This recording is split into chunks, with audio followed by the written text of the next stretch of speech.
I'm Nicole Cartmel with the Bank of Missouri. Whether you're looking to pay bills or make a big purchase, sometimes you need cash quickly to take that next step. A consumer loan might be a perfect option to help you live well, bank well. Sonia McClendon, one of our branch managers, is here to explain. Thank you, Nicole. We provide personal consumer loans for almost any purpose, from building your credit to financing that new car.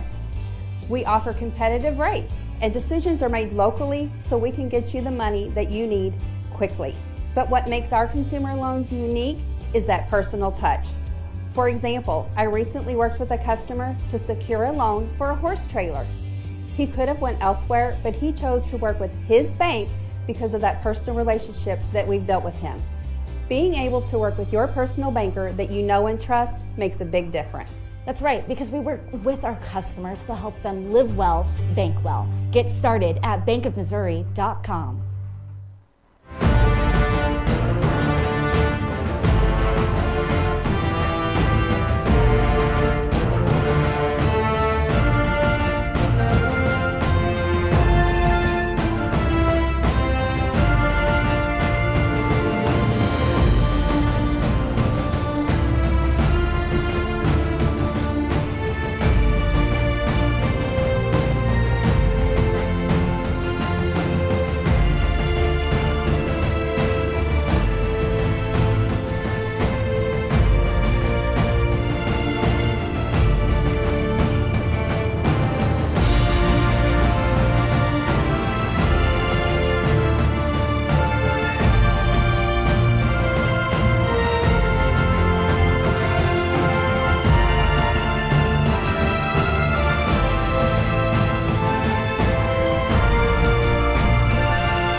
To glory rolls on in Springfield, Missouri, home of the Grip and Rip Baseball League. It is baseball's ultimate second chance. First game jitters out of the way for all 6 of the GRBL's member clubs. Now it's time to settle in and play some baseball. Hello once again, everybody. I'm Rance Berger, and we welcome you into the beautifully refurbished Meadow Park in Springfield, Missouri, site of today's GRBL Sunday tripleheader. It is the second week of a 7-week regular season here in the Grip and Rip, and we've got a great slate of games on tap for you today. It all starts at high noon as the Springfield Metropolitans at 0-1 take on the 1-0 Nixa Suckers. Then at 3 o'clock, we'll bring you the Moon City Mavericks and the Republic Locos, who are also 1-0, having defeated the Mets last Sunday night. Then at 6 o'clock, it is baseball night in the Ozarks. It will pit the Ozark Mountain Ducks against their GRBL South Division rivals, the Branson Showmen. And both of those clubs will be looking to make statements in prime time this evening. So coming up first, it is Mets Suckers, and the Nixa Suckers were the big story of Sunday with a dominating performance, a 9-0 victory over the Branson Showmen. They did it behind great pitching, and it all started with their starter. He wears number 25. He's from Springfield, Missouri. Went to Kickapoo High School. That is Logan Wiley. 1 year at Kansas State, and then he finished out a great college career at Missouri State University, then turned pro in 2021, pitching for the Windy City Thunderbolts in the Frontier League, where he posted a 3.2 ERA across 98 and a third innings of work. For the Nixa Suckers in 2023 as a rookie, Wiley pitched 16 innings, giving up 7 earned runs on 17 hits, 20 strikeouts to just 2 walks, and he hit 1 batter. It was a 3.94 ERA for Wiley. He was very good, as we said, in the season opener against the Showmen. 5 innings. That is the maximum any single player may pitch in a GRBL game per the innings restriction rules. Wiley gave up no earned runs, scattered 3 hits, struck out 4, and walked just a single batter. So Wiley continues to show off a very good and favorable strikeout to walk ratio. Suckers bullpen equally impressive in the win, I must say, and they did it sort of by committee. We saw 2 innings from Mason Davis, where the only base runner he allowed was a hit batsman. They got a shutout inning from Seth Burns, who gave up 1 hit and got a strikeout, and then Ethan Paschke came on to close with a 1-2-3 inning that included a strikeout. So a couple of rookies getting it done for the Fish out of the bullpen, with the grizzled veteran Seth Burns serving as sort of the meat in the relief pitching sandwich. I expect more of the same today. It'll be interesting to see, what sort of strategy Courtney Spitz employs, if that's going to be it. Of course, he is starting Logan Wiley today, so we expect Wiley to try and go 5, and then we will see how the Fish piece it together out of the bullpen from there. But we certainly saw bright stuff from rookies Mason Davis and Ethan Paskey, and Seth Burns looked as good as I've seen Seth Burns look in a very long time. On the flip side of that, the Springfield Metropolitans took a loss on opening night. So Clay Murphy, the manager, the 3-time MVP, falls to 0-1 officially when managing games. Suffered a tough 6-5 loss at the hands of Republic, and that came by way of the Locos snapping off a big-time 6th inning in which they hung 4 runs on the board. We'll talk more about the Locos in a little bit, but as far as bright spots go for the Springfield Metropolitans, Clay Murphy himself certainly was one. 3 for 4 at the plate with a double and a couple of runs batted in. So he's going to look to get it going. He will look for his supporting cast that includes Harrison Waters, Cole Haselhorst, Mark Blem, and Harrison Broadstreet to get it done. Cole Haselhorst is the starter on the mound for the Springfield Metropolitans today, who was very good in his season opener, and really the first time we had seen Haselhorst come on as a starting pitcher. He's predominantly been a catcher up to now, but his outing a week ago on Baseball Night in the Ozarks, literally as good as it can get. He threw 3 innings. He threw 3 perfect innings against the Locos.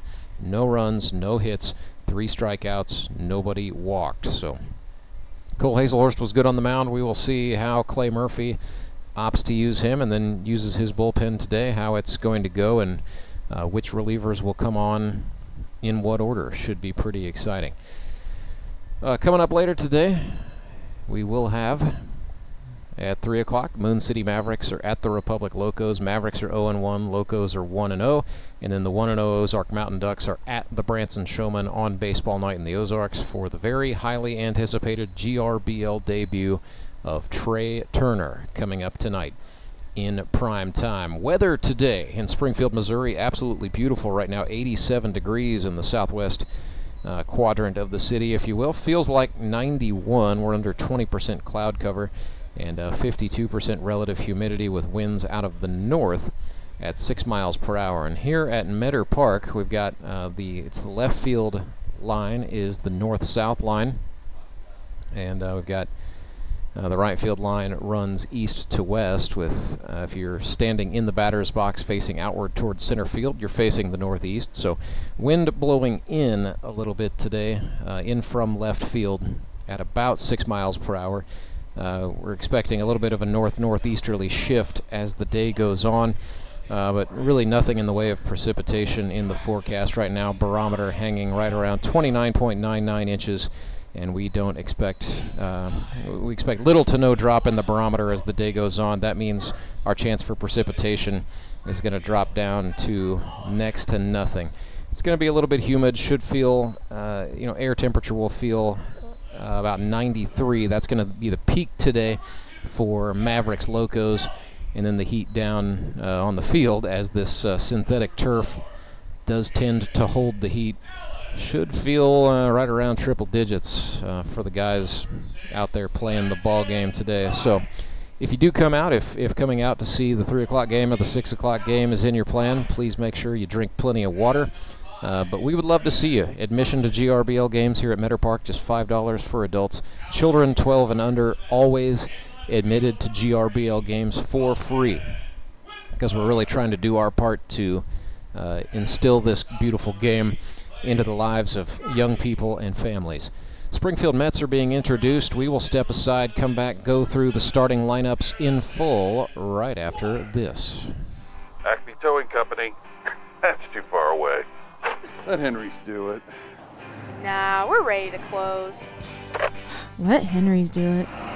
Henry's is ready to take your call right now. From compacts to semis, Henry is here to help 24/7. Save yourself the hassle and make us your first call. Henry's gets there fast, offering multiple locations to serve the Ozarks. When you're stuck on the side of the road, make the right call. Let Henry do it. I need a change. My workouts are too boring. Oh, I've got an amazing workout for you. Hot yoga. I've lost weight and I'm more flexible. Try our community classes for only $8. Sumit's Hot Yoga. You are going to feel awesome!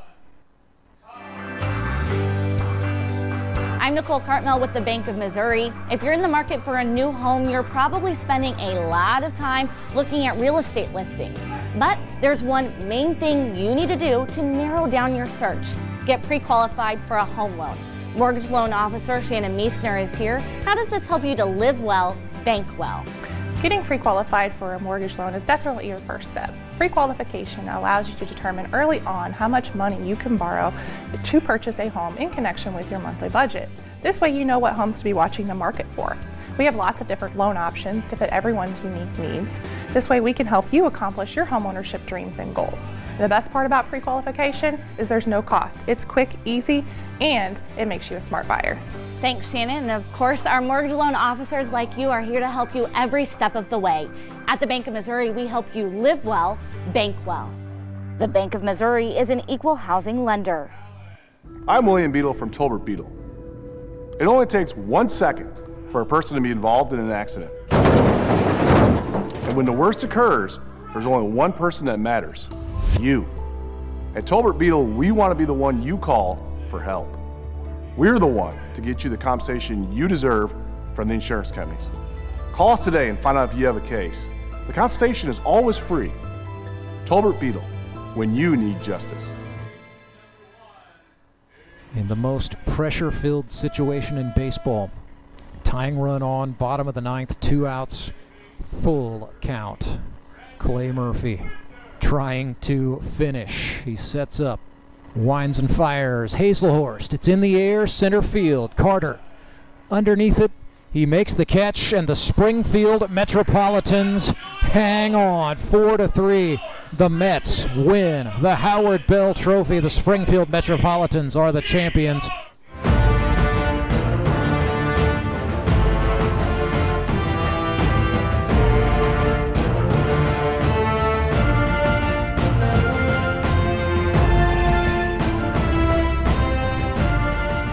Rance Berger back with you live at Metter Park. We're just about ready to go. Springfield Metropolitans taking on the Nixa Suckers. Week 2 of the Grip and Rip Baseball League's 7-week 2024 regular season. Umpire for today's game, it's Charlie Foley, something of a veteran of the Grip and Rip Baseball League now. He's called a lot of games out here. He is behind home plate today. It's a 3-man crew. John Broyles and Edward Downing are on the bases. We saw Downing get a couple of games in with us last week. So the Springfield Metropolitans will be the visitors. They will lead off with their left fielder. He's number 3 out of Buffalo, Missouri, Dalton Winkler. The player manager opts to bat himself second. He will also play shortstop. That's number 8, Clay Murphy. In center field from Republic, Missouri, out of Drury University, is number 7, Harrison Waters. Batting in the 4 spot is the pitcher, and we expect him to go behind the plate and catch once his pitching outing is done. That's number 10 out of Woodstock, Georgia, Cole Haselhorst. In the 5th spot is the right fielder from Bolivar, Missouri, number 11, Zach Young. Batting 6th and playing third base, he wears number 9 out of Morrisville, Missouri, Mark Blem. Batting 7th is the second baseman. He wears number 13 out of Hannibal LaGrange College. That's Harrison Broadstreet. In the 8th spot is the extra hitter. He wears number 15, Ben Van Gorp. In the 9th spot and starting at first base, 53-year-old Todd Tolbert. And hitting 10th is the catcher, wearing number 12, Robert Fackrell. So it's Winkler, Murphy, Waters, Haselhorst, Young, Blem, Broadstreet, Van Gorp, Tolbert, and Fackrell for the visiting Springfield Metropolitans in their black jerseys with white pants today. Nixa Suckers will lead off with their shortstop. He wears number 8, rookie Alan Butterfield. Batting second is the center fielder from Bolivar, Missouri, number 13, Jared Brashler. Batting third is the Suckers player manager and catcher, number 6, Courtney Spitz. In the 4 spot is the third baseman, originally from Kansas City, Missouri. He wears number 2, Ben Wade. In the 5 spot is the first baseman, wearing number 1, from Cabot, Arkansas, by way of Branson, Missouri, Hayden Gibson. In the 6th spot is the second baseman, another rookie. He wears number 3, Brandon Winder. In the 7th spot is the left fielder, an Ohio native who now calls Springfield, Missouri home, Michael Doman.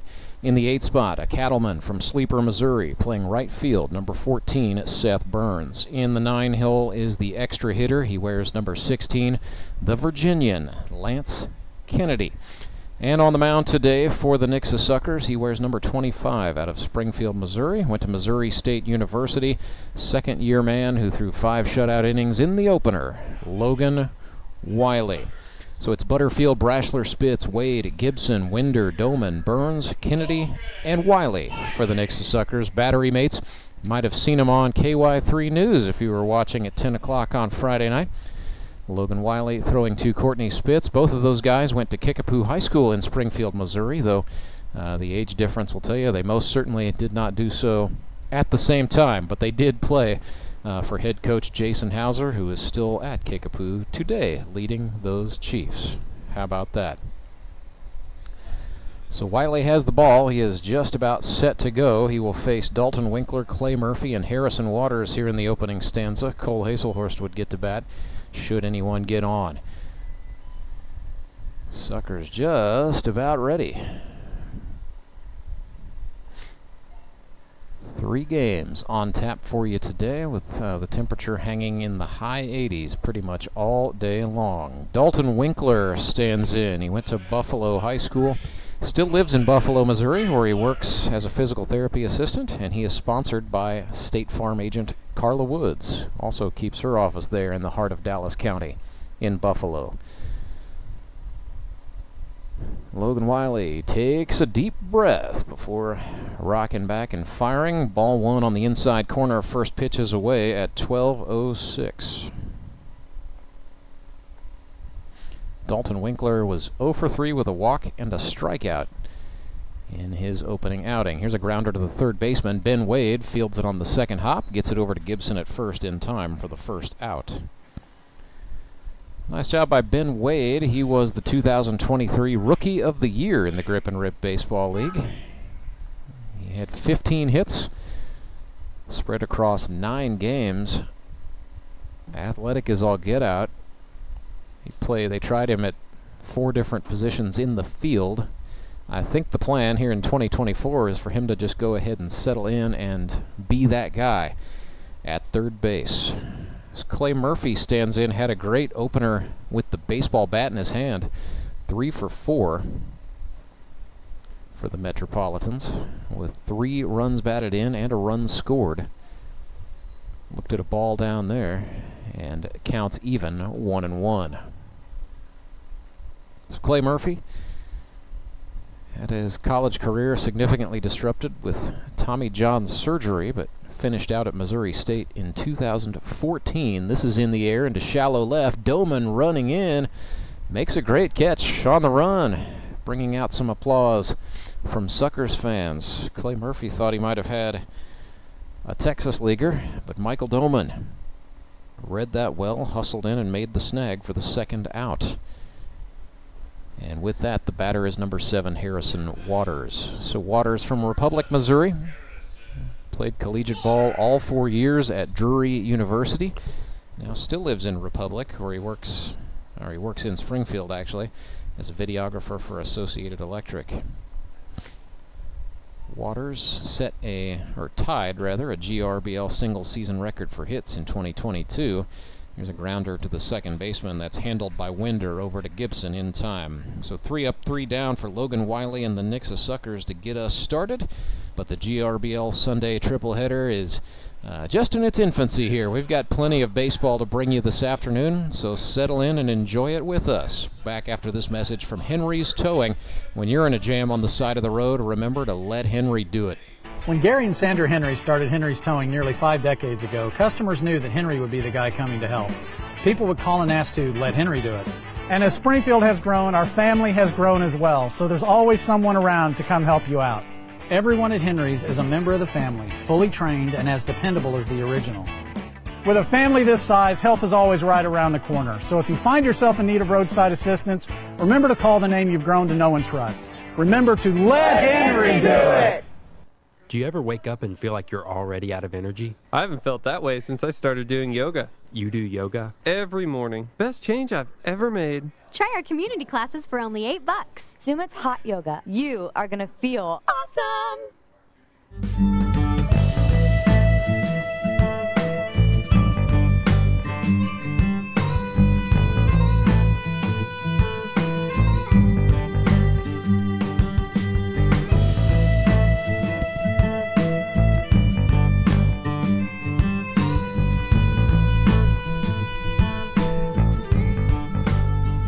Back live at Metter Park as Woodstock, Georgia native Cole Haselhorst, who now calls Springfield, Missouri home, is on the hill for the Springfield Metropolitans, coming off of a great performance in the GRBL's season opener, in which he threw 3 perfect innings, 9 up and 9 down. Pleased to be joined in the press box by the founder, the commissioner, the godfather, Tony Lewis.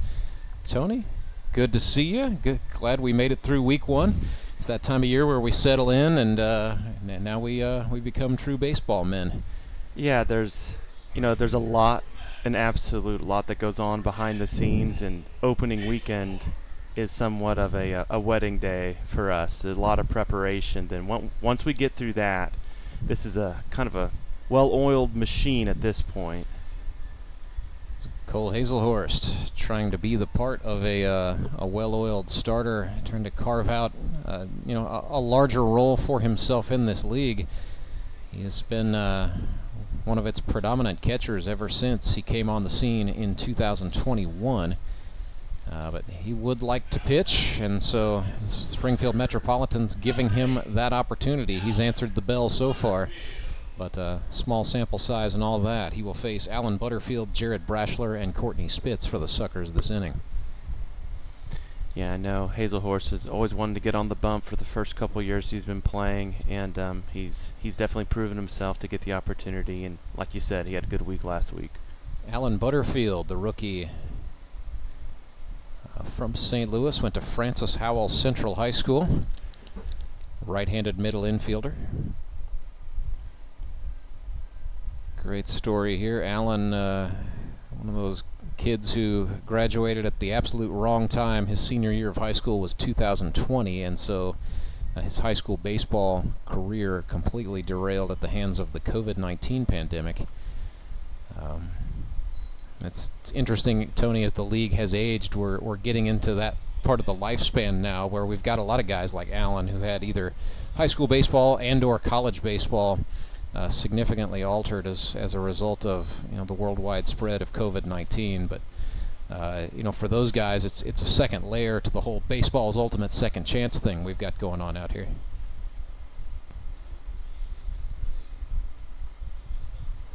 Yeah, I was gonna say, when you mentioned that, I remembered us prepping for that year. We were the only league, except for the major leagues, that were actually a somewhat semi-professional baseball league going on. As there's a walk issued to Alan Butterfield to start the show for the Suckers. He'll be on for Jared Brashler. Yeah, that was it was a very interesting time in the world, to put it mildly, and a very interesting year in the life of the GRBL.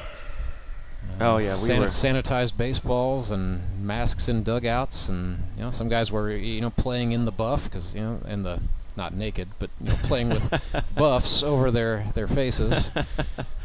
Yeah, I was one of them. Yeah, for sure. No, I think the crowd and the fans. I'm sorry, the fans and the players did a really good job that year. And then I don't know, like you said, like now we're entering a generation with people that the year really affected them having baseball taken away from them. So yes, it is another chance for them to play, just like for Alan.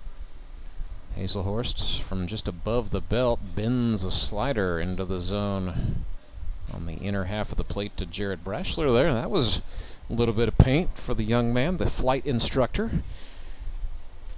We got air boys going against each yeah, other right two here. Pilots. I wonder what they talk about in their spare time. Haselhorst missed high there. And Brashler, he's original 60, isn't he? He is. He has been with this league since its inception in 2016. He's kept in great shape. Looks like he could still run out there with the college guys. Well, Jared Brashler is one of those guys who will tell you, playing in this league is important to him, and it's an excuse for him to really keep up with his body, to keep up with fitness, and when he's on the road traveling as a commercial pilot for Delta, sometimes his colleagues ask him, "Why are you so dedicated to needing to go to the hotel gym right now?" And he says, "Well, got to stay in shape for baseball." Yeah, and if you don't follow Jared on social media, and I do, I see that he is making it a goal to hit every single major league stadium on his stops, and he's been all over the country so far.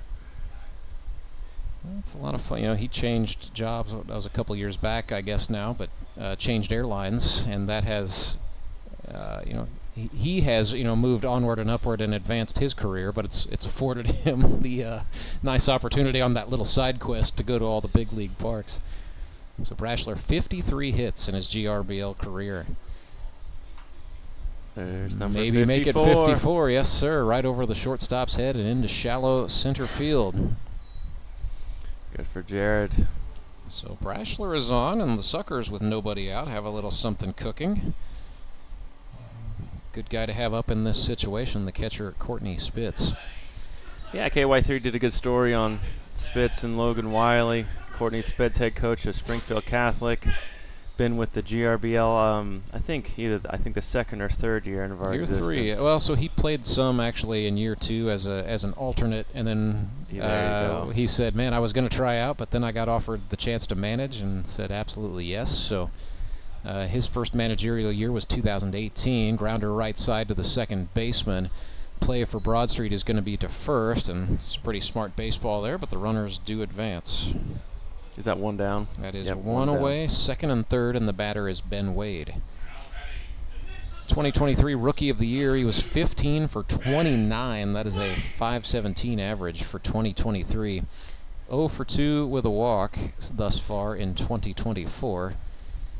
Got a feeling it's not so much if but when Ben Wade will turn that O into something else. Ooh, good hack. Swung on there, and Haselhorst had just some last-minute dip on the slider there. Yeah, it's really deceptive. We really don't get a lot of at-bats, and if you go 0 for a couple times, you find yourself struggling to bring the average up, but athlete's an athlete, and Ben Wade is definitely one of them. Absolutely is. A two-sport athlete at St. Pius X in Kansas City as a younger man, where he played football and basketball.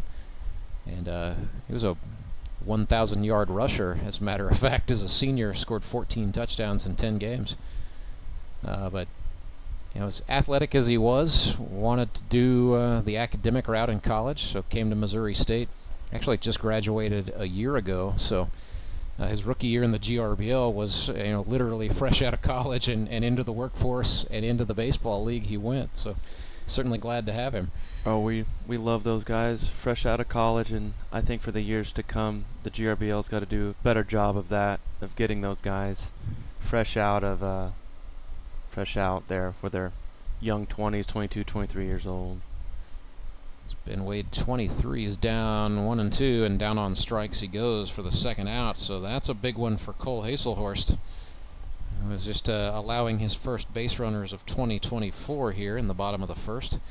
We remain scoreless. Hayden Gibson stands in for the Suckers. Hayden, Branson product, and one of my young lessons when I used to do lesson years ago. I've seen Hayden ever since he was in middle school. Well, he now lives outside of Little Rock in Cabot, Arkansas. He's sort of become the road warrior, Hayden Gibson, and has been for his past 5 years in this league. But I asked him several times, do all those miles ever wear on you? And he just says, "Oh, man, it's worth it, though." It's very strange to think of Hayden Gibson as, graduating from, young guy, just a kid, to being one of the senior-most players on this team.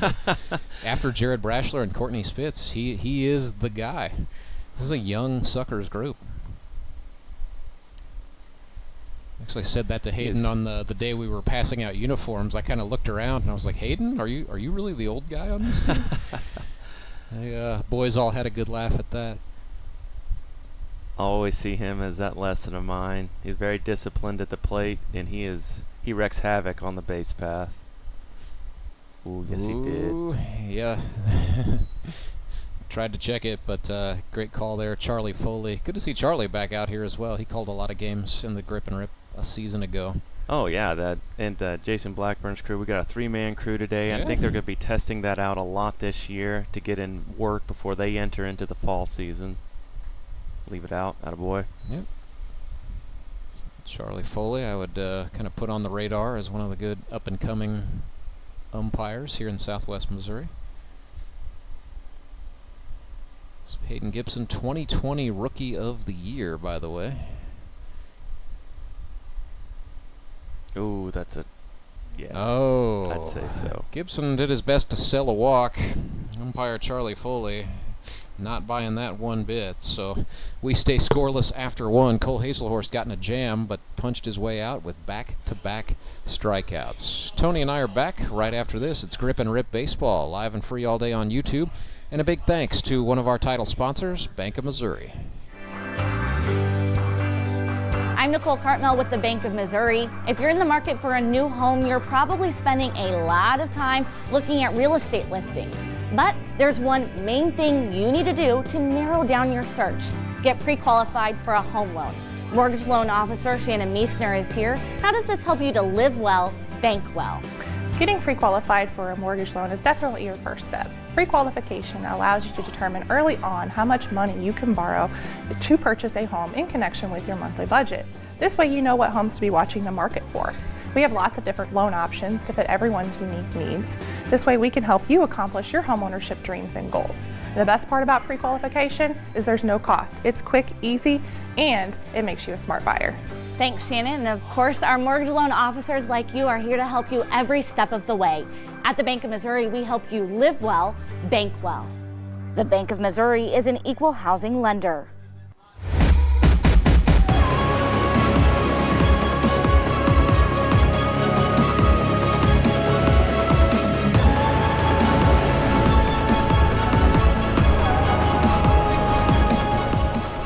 Rance Berger back with you live alongside the Godfather Tony Lewis. Logan Wiley is live on the pitcher's mound. 0-0 is the score between the Nixa Suckers and the Springfield Metropolitans. It'll be the 4, 5, 6 hitters this inning for the Mets. That's Haselhorst, Zach Young, and Mark Blem. So Cole Haselhorst with the chance to help his own cause here. Swings and drive this one foul. Carried past third base, but outside that left field line. Cole's got a good bat, good swing, and his bat is actually really also a good, colorful bat. Yeah, I got the hot pink with sort of the blue midsection on the yellow handle. I know Brock and Rube bats are they're providing the league a lot of these colorful ones. Well, doesn't get to use it that time as Wiley hit him just right up on the upper arm, between the shoulder and the elbow on the humerus. I would take all the free bases I could from Logan. Well, Haselhorst earned that one the hard way. I think he had a guard on, thankfully. So he is on for Zach Young. Zach Young, Bolivar product, played against him. We were both in high school. He was a big threat back then, and he's a big threat now. Yeah, he had a great season opener, 2 for 4 with an RBI. Had 10 hits in 10 games for the Mets in 2022, including a home run, part of a championship team. Did not play in 2023, but is back out here now, 40 years old. Wiley attacked with a fastball low. That's down, 1-0. No, so he's back to being a Met. I didn't really make that connection, but he won with Brock a couple years ago then. Did indeed. Adam Bolivar went to Missouri State University, so Chaffin sort of heard about him from some connections he had with the Bears, as Zach Young drives that one into left field. Not a lot the Nixa fielders can do about that. And so a little something going now for the Mets. 2 on, nobody out. Solid hit to left field for Zach. So Haselhorst at second, Young at first, and the batter is Mark Blem. wearing number 9. Second year with the Springfield Metropolitans after 3 years with the Ozark Mountain Ducks. Mark has been in the league since 2018, sponsored by Blem Tool Company. Swing, and a long fly into center field. Brashler camps out and makes the catch. Runner tags and then thinks better of it and retreats back. That's Dave Allen actually running for Cole Haselhorst. Nonetheless, 1 away, and the batter is Broadstreet.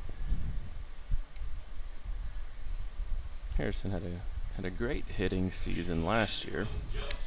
Did 16 for 30, as a matter of fact, tying the league record for base hits in a season that is now shared among 7 different players. No one can break the 16 No one hit. can. Yeah, and the stink of it is, Broadstreet had a game left and went 0 for the Mavericks in the playoffs, and I think it stayed with him all winter long. But, and that was not a flash either. He has really come on as he's aged. He had 10 hits for the Mets in 2022, and then 16 for City a season ago. Looking for his first hit of 2024 right here, right now. He was 0 for in the opener. Down here, nothing in 2.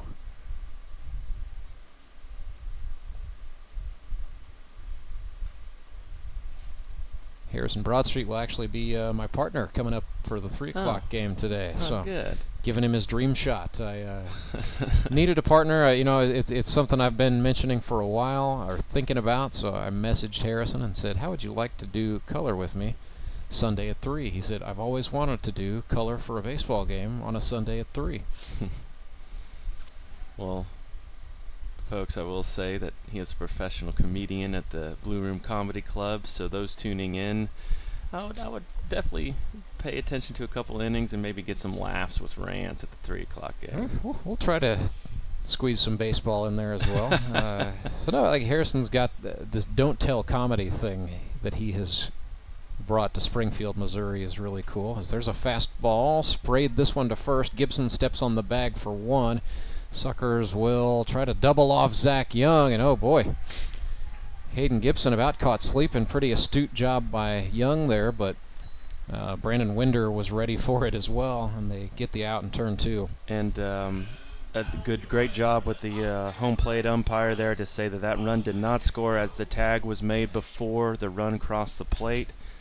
Great job by the umpiring crew on that one. Yeah, Winder saves a run for the Suckers as they turn 2, so we remain scoreless, headed to the bottom of the 2nd. Back with more Grip and Rip baseball right after this. I'm William Beadle of Tolbert Beadle. Why would you call anyone else after a car accident?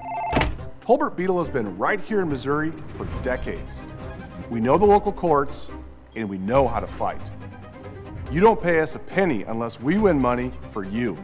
And we're not satisfied until we secure the largest settlement possible. With millions of dollars recovered, you know who to call.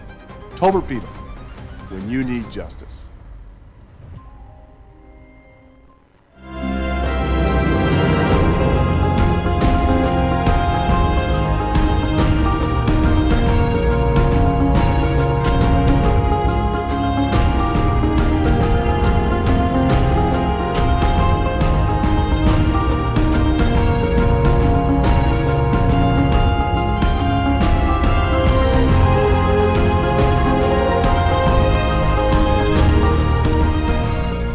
Haselhorst back to the hill for the Springfield Metropolitans. 0-0 is the score. Mets and Suckers.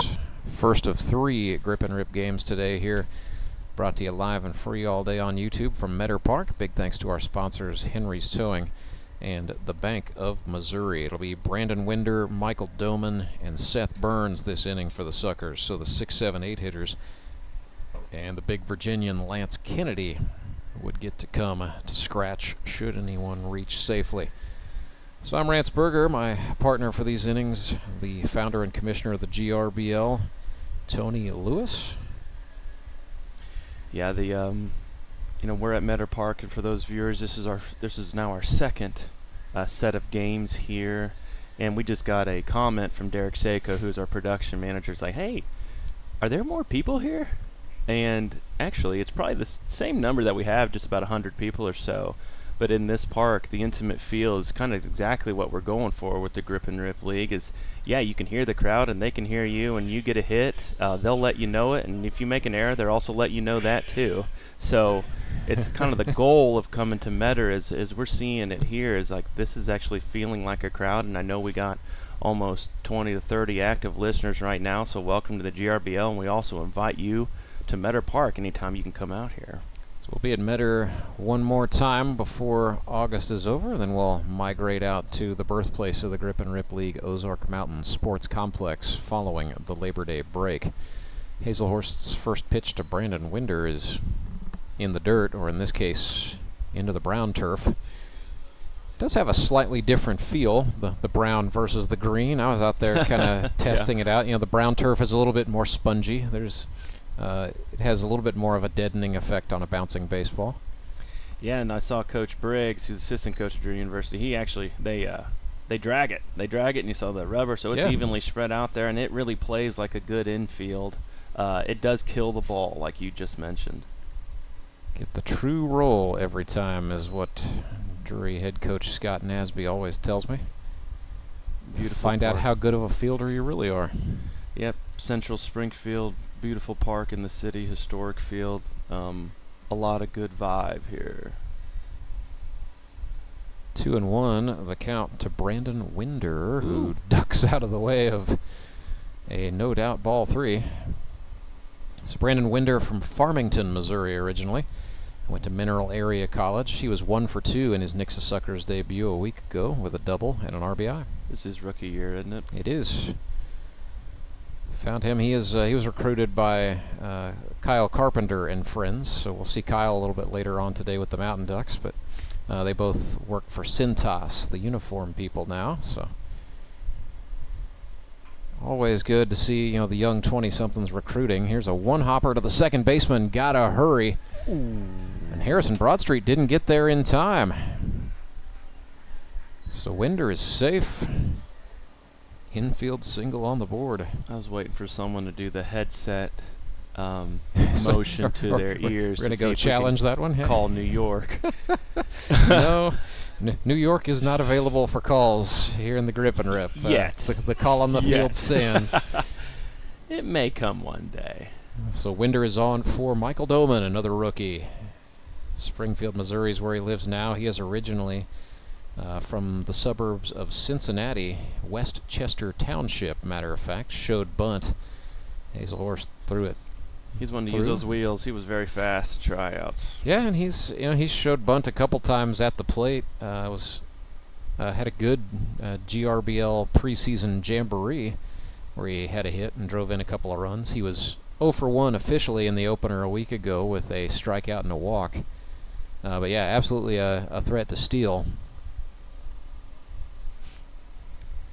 I think this kid over here with this huge sucker fish really wants a hit from Michael Doman. All right. Michael Doman here. Well, scoreless ball game. He's just a smart baseball watcher. Nobody out bottom of the second. Nothing's the score. Hot one today. It is. We're going to hover right around 90 with the humidity making the air feel like about 93. Down there on the turf out in the sun, it's going to feel triple digit. We do have a breeze out of the north at about 6 miles per hour. So just lean into that north wind, Tony, when you and the Mavericks are out there a little bit later on today. Haselhorst came back at Doman with a fastball. He swung and fouled it off. Looked like his own heel there.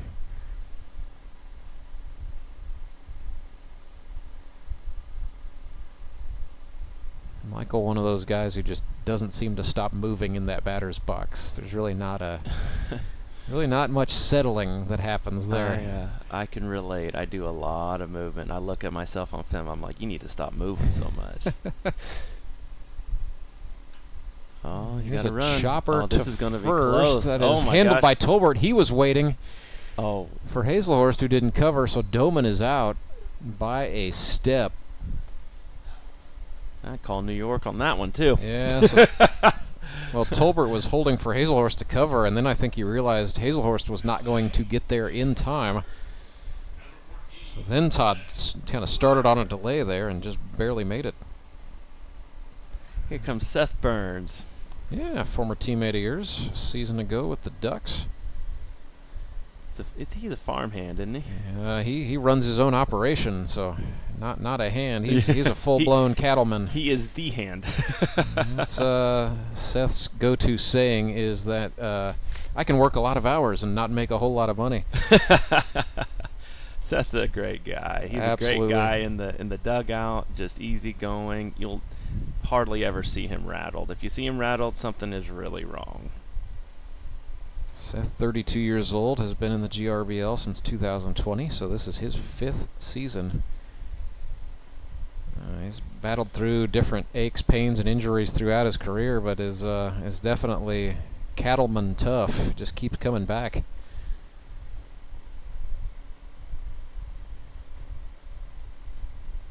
Whoa, there's a wild pitch ricocheting off of Fackrell's foot. Nice job by Rob there. I think he knew that Winder was not going to have a chance to come all the way around, so he made sure he secured that baseball back against the wall. There you go. Runner third now. See if Seth can do a job and sacrifice to get the run or even do better and get a hit here. Yeah, 1 out. Pretty much any fly ball to the outfield would probably do it for Seth. Or even a ground ball right side would have a shot. Oof, the Mets are not really playing... infield's not really lined up. Maybe in a couple steps, but not in takeaway mode by any means. Yeah, this league likes to do corners a lot in. Runs are pretty precious in the GRBL. 0-0 the score. Seth Burns is in a 1-2 count. Cole Haselhorst trying to head him off here. Leave it up. Good call. He's got a good guy behind the plate. This is a good zone. That's Charlie Foley. Charlie, if you hear this, please come back for more games.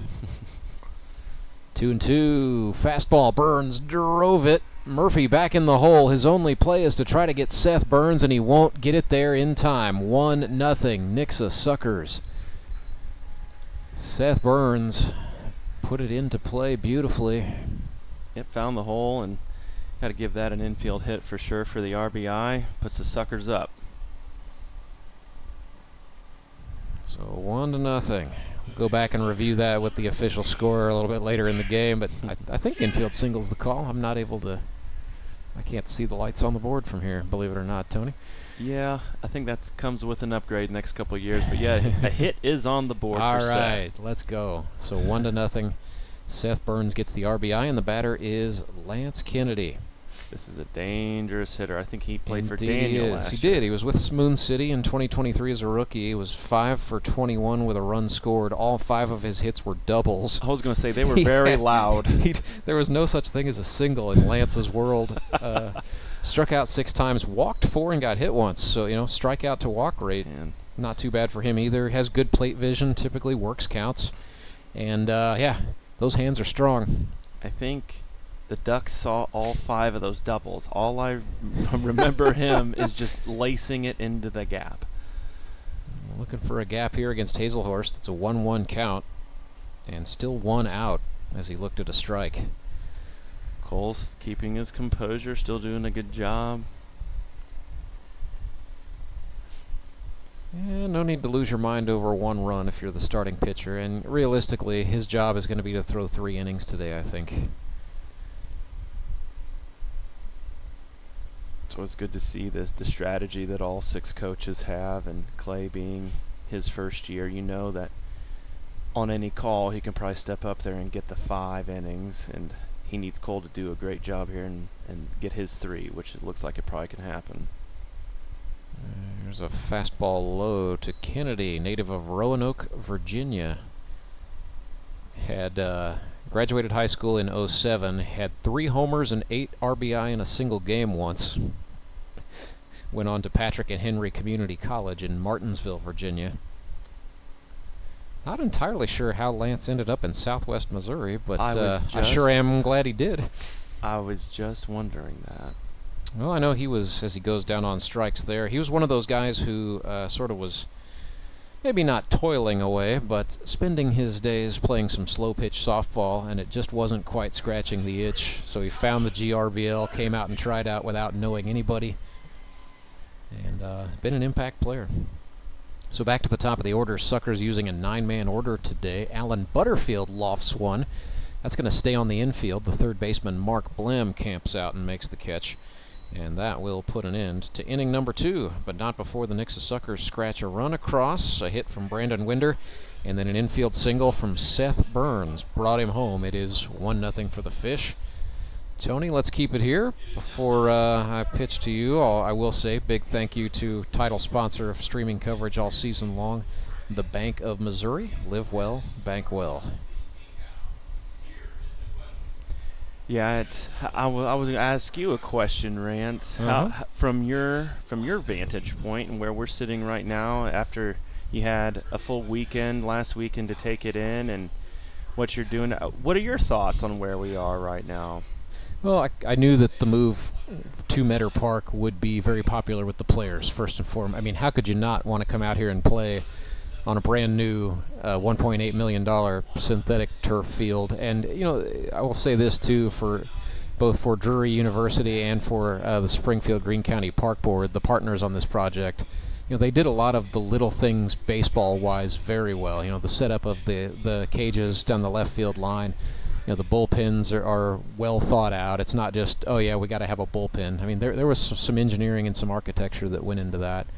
You know, from the fan standpoint, you know, Metter is Metter, of course, built in the 1960s, and there are still some 1960s feels about it in the stands. I know the fans are excited, you know, for the big awnings here, and especially on a day like today where the sun is just beating down. You know, you don't have to watch the ball game with the sun all over you. You know, plenty of seats in the shade here at Metter Park, which I think is a great plus for fans of all ages. I think they're enjoying it. You know, from the press box, I am able to see the crowd a little bit better here at Metter Park, so it's neat to see the fans, see them interacting, and see them having fun. It, you know, makes it feel a little bit more like I'm talking to an audience than you know, sometimes you're in a press box and you're just talking to yourself, or you're talking to Derek, your director, but that's about it.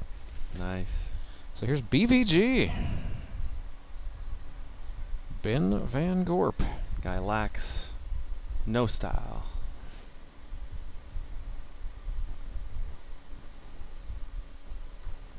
Where's number 15, graduate of Nixa High School, spent his early childhood in the Netherlands, where he was a Dutch Little League All-Star. Original 60 guy. Ben and I, fun fact, we won the Season 1 championship. Yeah, grip and rip black. And for BVG, that's the last time he's hoisted the Howard Bell Trophy, and he I haven't even been back to the championship. Ben has had opportunities a couple times, but I know he would very much like to have a shot to go win it all again.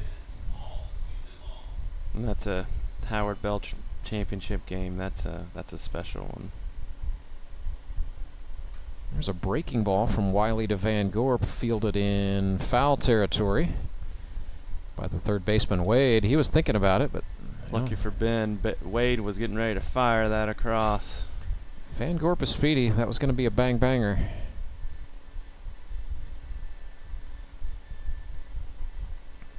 It's a good matchup here. Yeah. Young gun Logan Wiley against the veteran Van Gorp.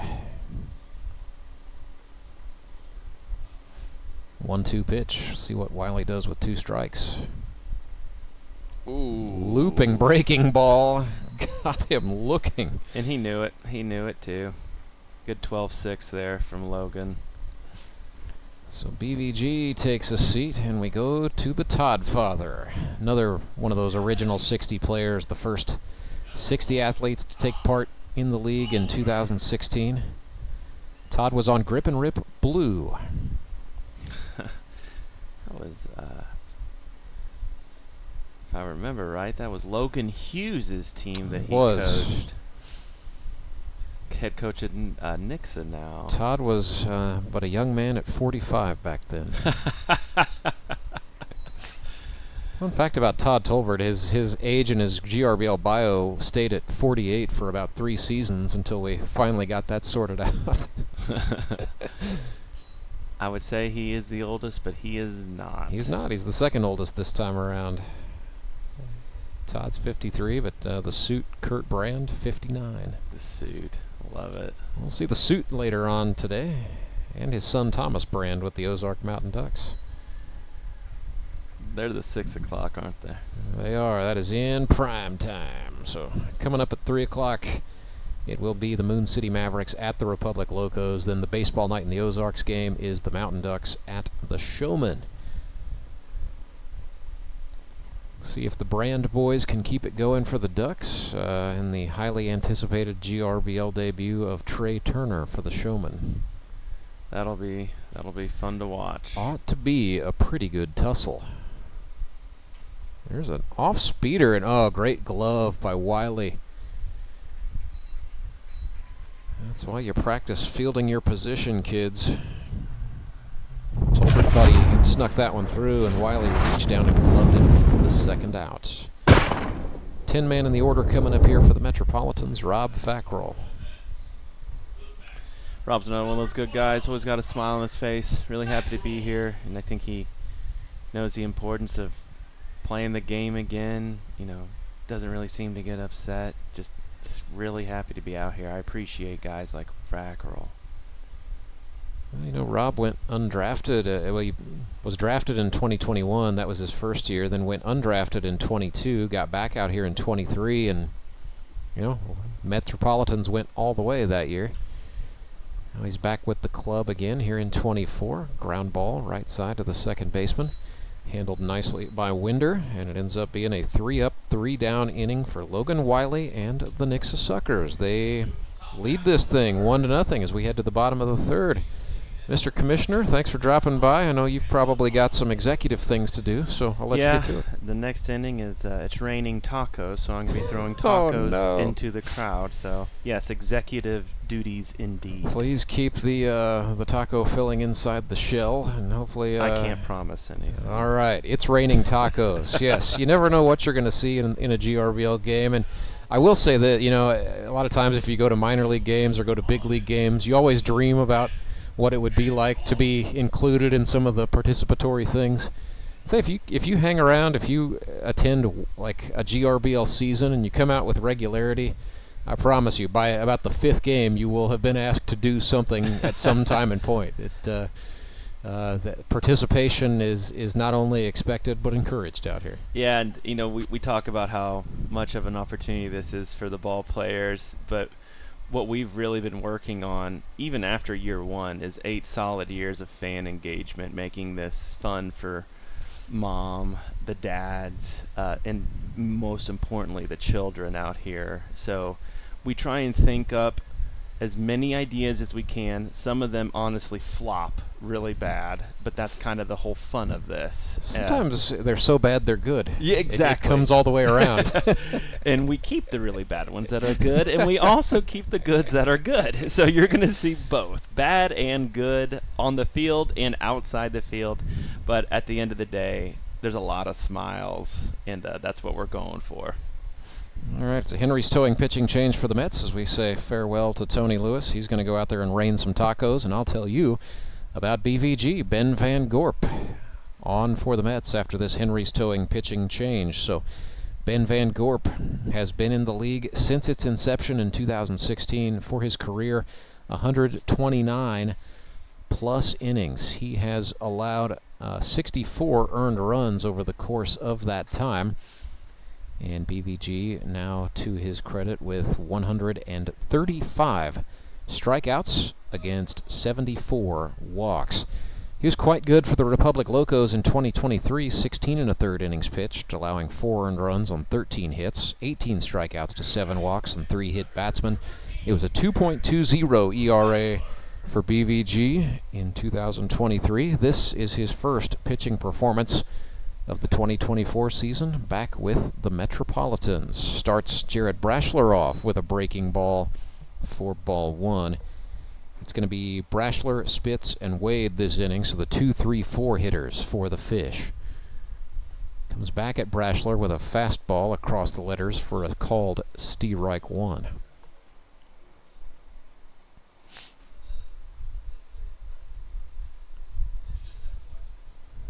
That curveball just did not hook up out of the hand of Ben Van Gorp. Ended up going over the umpire to the screen, ball 2. Good opportunity here for Van Gorp, working through some key innings for the Mets. Trailing the Suckers 1-0. We are in the bottom of the 3rd. Jared Brashler grounds one to the shortstop. Murphy with it, sets up and fires right on the money to the Todd father for the first out.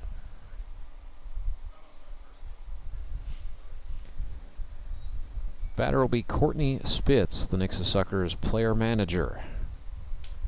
He's from Springfield, Missouri, now lives in Nixa and works at Springfield Catholic High School. Actually a gym teacher at St. Elizabeth Ann Seton. That is the feeder school for Catholic High, and then he coaches high school baseball for Catholic High School. 3 for 6 now on the season is Spitz. Grounded to second base, his first time up in this one. For his career, he is 39 hits. 27 batted in. He has hit 1 home run over the wall out at Ozark Mountain Sports Complex. He's hit 2 inside the park home runs in his career, a triple and 5 doubles. So definite extra base capability at any given moment.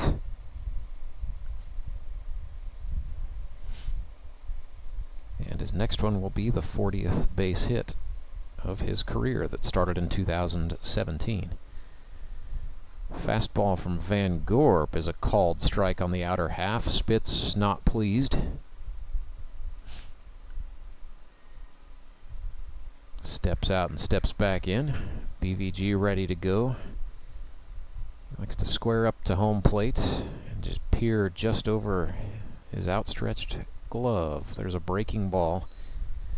No. Metropolitans staying with Robert Fackrell behind the dish for the moment. But we do expect to see Cole Haselhorst come on to catch. That will likely occur if and when Clay Murphy comes into this game. Spitz goes down on strikes at the hands of BVG. First K for Van Gorp on the season. And with that, the batter is Wade. Struck out swinging against Haselhorst first time up, but this will be his first look at Van Gorp here in GRBL Season 9. Watched ball 1 go by outside.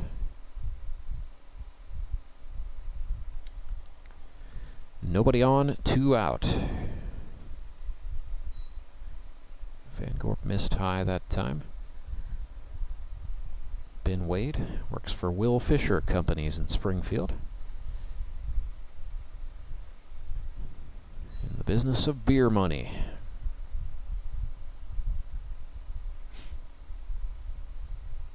Hitters count here 3-0 as Wade ducked out of the way of ball 3. Van Gorp came back at him and missed inside. So a 4-pitch walk to Ben Wade will bring up Hayden Gibson for the Suckers, protecting a 1-run lead. Hayden Gibson 0 for 1 today, 1 for 6 on the season.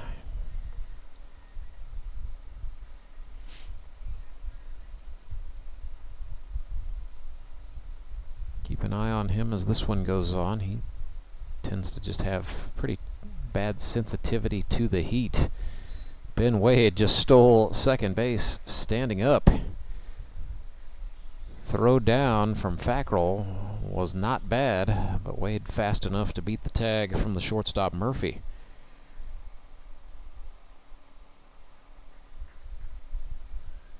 Van Gorp, a pitcher who prides himself on holding runners, so that may sting his ego a little bit. Gibson, not fooled by the delayed leg kick from BVG, sends that one into left field.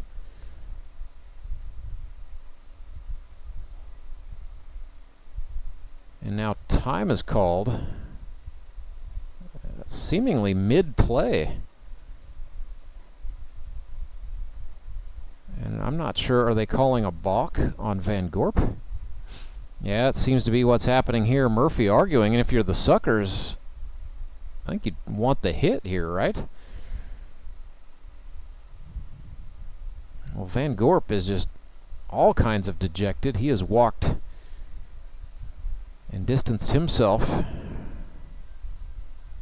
He's walked all the way over to first base. Careful not to go outside the line there, as Clay Murphy, the Mets manager, continuing to litigate on behalf of his mound man to the head umpire, Charlie Foley.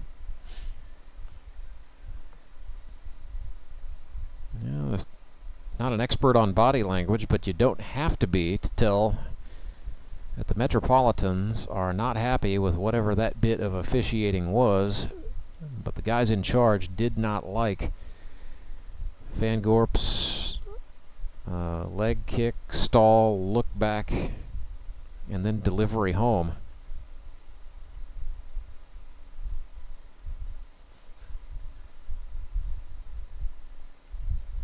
As the trial on the pitcher's mound continues.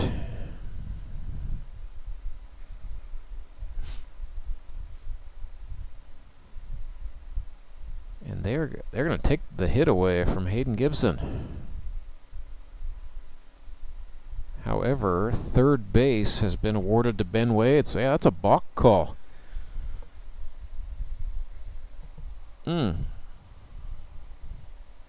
Not sure if I love that, if I'm the Nixa Suckers.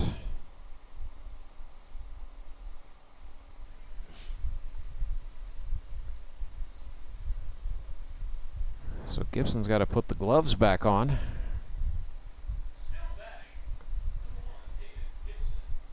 He's back in there. It's an 0-1 count with 2 outs on the board, and now a runner at third for Nixa is Ben Wade. Ben Van Gorp shakes off something from Fackrell, now sets and delivers. Gibson fought that one off, fouled it back over the net and out of here. It's now 0-2. Van Gorp nods, kicks and deals. Fastball ran in. It's going to get away from Fackrell. Runner goes. Wade slides in, and he is safe under the tag of the pitcher, Ben Van Gorp. It is 2-0. Suckers extend their lead on a wild pitch.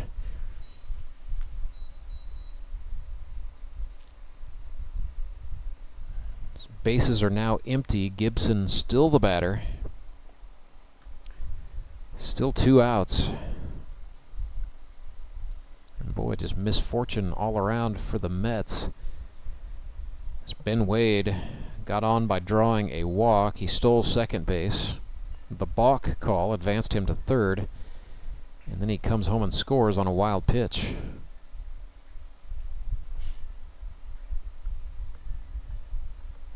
Small ball and run manufacturing at its finest there, along with some advantageous running. It's now 2-2 to Gibson following a bouncer. And boy, Metropolitans just need to get BVG out of this inning. Let him get to the dugout and regroup. That hit him on the foot. And oh boy, Hayden Gibson is hurting from that.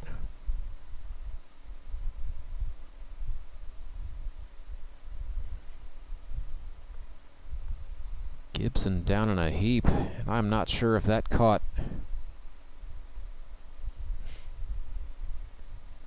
Initially thought it was low enough to hit him on the cleat, but maybe it caught.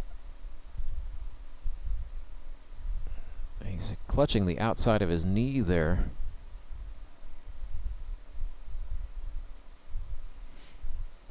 Suckers manager Courtney Spitz out to check on him, and they are going to take Hayden Gibson to the dugout, so... Oh, goodness. Misfortune now for both teams this inning.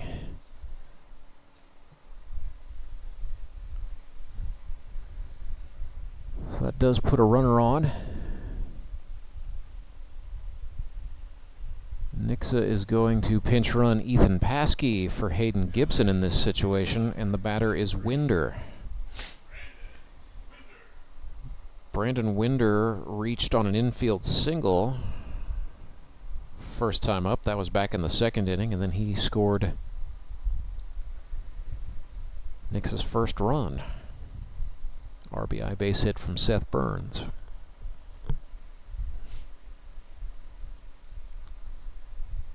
First pitch to Winder, grounded up the middle. That's going to get through. Into center field it goes. And so that is 2 hits this game for Brandon Winder, having a nice day, and it's only the third inning. And it continues. Another rookie, Michael Doman. He's making his first GRBL start today, playing left field.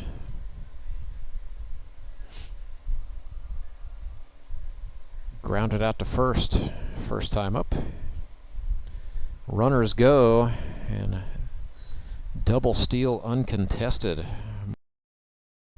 Michael Doman out of Lakota West High School in Westchester Township, Ohio. Swings and chops this one to first. Tolbert up with it, steps on the bag for the out, and the inning is over. But not before the Nixa Suckers tack another run on the board. They lead the Mets 2-0, and we will head to the fourth. Back with more Grip and Rip baseball in a moment. Your local Hotsy dealer is an expert with hands-on cleaning knowledge to help you select the ideal pressure washer for your job. Take confidence in knowing you have a resource for all your cleaning needs. Service can be scheduled in-house or on location by a factory-trained technician using genuine Hotsy parts. Be sure to ask about scheduled maintenance plans, as well as a variety of accessories to clean more efficiently. And don't forget the soap. We have detergents for every cleaning need and have a bulk delivery program. Customized wash bays and mobile cleaning systems are also available. Build a partnership where you're a name, not a number. Contact your local Hotsy dealer to see why nothing cleans like a Hotsy.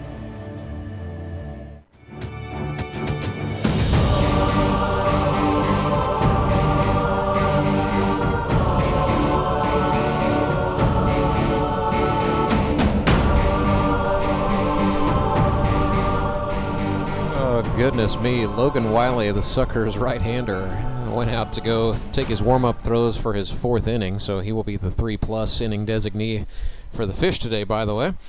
But Logan was all ready to go, trying to get catcher Courtney Spitz's attention.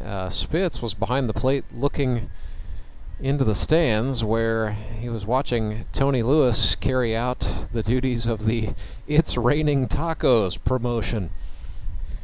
Yeah, Tony out there slinging tacos to the fans. Happy to say I did not see anyone get a shredded lettuce shower today, so that's good. Looked like the tacos stayed in their wrappers a little bit. Now I'm seeing a couple of young fans enjoying some crunchy hard-shell tacos right now, to the delight. Suckers have a pretty good contingent of fans over there on the third base side today, but Logan Wiley had his routine disrupted a little bit by It's Raining Tacos, only in the Grip and Rip. So first batter Wiley will face here in the fourth is Dalton Winkler. It's the top of the order here for the Mets, so it'll be Winkler, Murphy, and Waters, the 1-2-3 hitters. Wink today 0 for 1, grounded out to third base, first time up. He is 0 for 4 for the campaign. Wiley got him with a slider there for a called strike 2.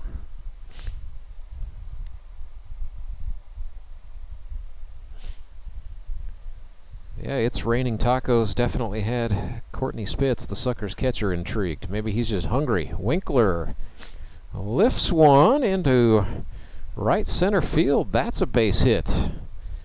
Had a little bit of English on it as well, as though the right fielder Seth Burns overran, but nice job by Jared Brashler to limit Dalton Winkler to 1. That's his first hit of 2024, and so the comeback is afoot for the physical therapy assistant from Dallas County. So he's on for Clay Murphy. Had a great day batting in the opener. 3 for 4 performance with 3 ribbies. Flew out to center field his first time. We'll see Wiley go from the stretch. Starts the ball by the chest. Starts Murphy with a slider that broke low, ball 1.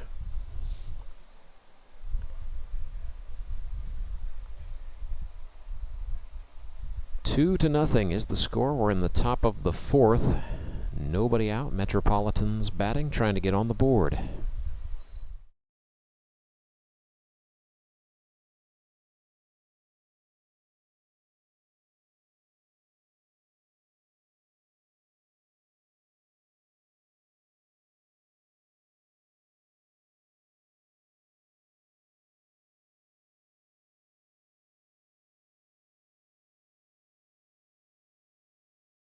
Two division games and 1 non on a weekly basis.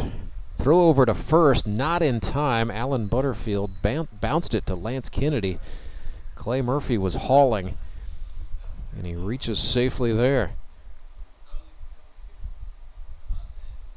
Not a lot I don't think Butterfield could have done.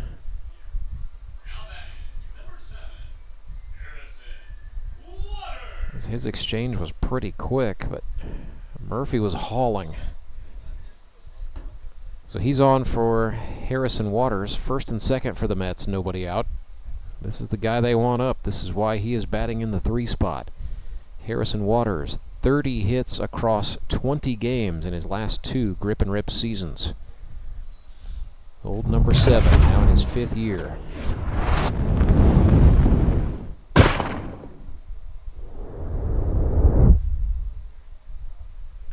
Enters the day with 46 hits in his grip and rip career, so Waters, a likely candidate to join the 50 hit club, certainly before the season is done. Wiley attacked with a slider low.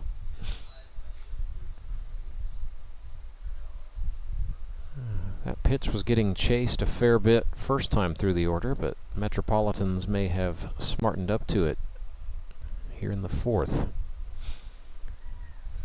Wiley made Waters miss in a bad way there. It's 1-2.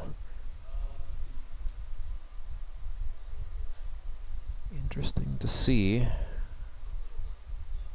how Wiley's approach changes second time through the order. Looking to go 5 innings today. Waters reaches out and touches this one to third. Wade steps on the bag for 1. Double clutched. His throw across the diamond not in time to get Harrison Waters for the double play, so it'll just go down as a fielder's choice for the first out.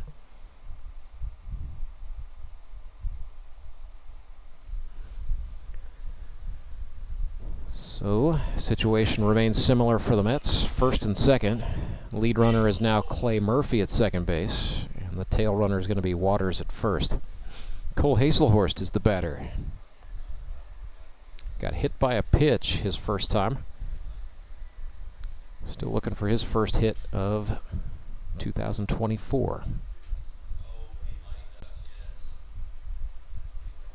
Wiley starts Haselhorst with a slider, ball 1.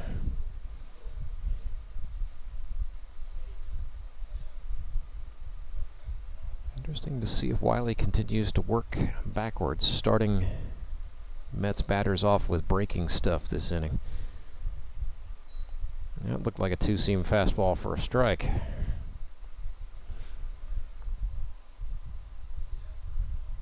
Count goes to 1-1.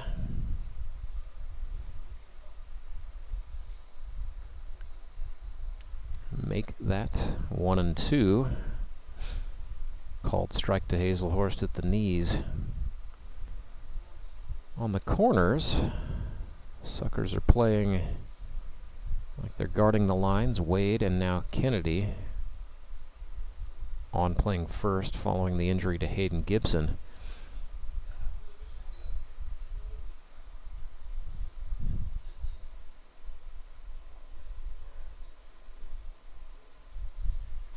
So they are guarding the lines. 2-2 to Haselhorst.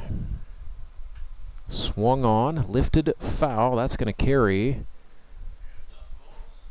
Out of play.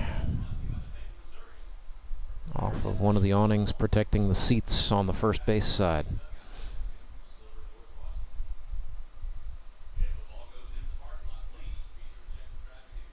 So we will set up and do it again. Wiley taking a little walk on the pitcher's mound to collect himself. Haselhorst, right-handed batter's box, open stance, really crouches down. Makes the vertical part of the strike zone smaller. Swung and drove this one way up. Wade calls for it, nobody home. Infield fly is called, and the Suckers get saved by it. So Haselhorst is out.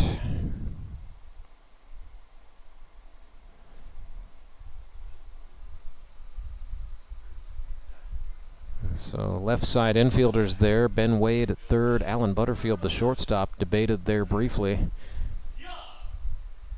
Umpire called the infield fly. That's Edward Browning over there on the left side. So 2 gone, first and second, and the batter is Zach Young, who is 1 for 1 with a single today. So Zach is now 3 for 5, hitting .600 on this Young season. Swinging a good bat, had 10 hits for the Metropolitans in 2022. Bolivar, Missouri native, recruited into this league actually by the guy playing center field for the Suckers right now, Jared Brashler. They had some familiarity from their high school days at Bolivar. 0-1 pitch, swung on. It's going to stay on the infield. Winder, the second baseman, hauls it in for the out, and so Nixa gets out of that unscathed. Metropolitans strand one in scoring position. They trail the Nixa Suckers 2-0. Back with the bottom of the fourth after this. I'm William Beadle from Tolbert Beadle. It only takes 1 second for a person to be involved in an accident. And when the worst occurs, there's only one person that matters: you. At Tolbert Beadle, we want to be the one you call for help. We're the one to get you the compensation you deserve from the insurance companies. Call us today and find out if you have a case. The consultation is always free. Tolbert Beadle, when you need justice. When Gary and Sandra Henry started Henry's Towing nearly 5 decades ago, customers knew that Henry would be the guy coming to help. People would call and ask to let Henry do it. And as Springfield has grown, our family has grown as well, so there's always someone around to come help you out. Everyone at Henry's is a member of the family, fully trained and as dependable as the original. With a family this size, help is always right around the corner. So if you find yourself in need of roadside assistance, remember to call the name you've grown to know and trust. Remember to let Henry do it!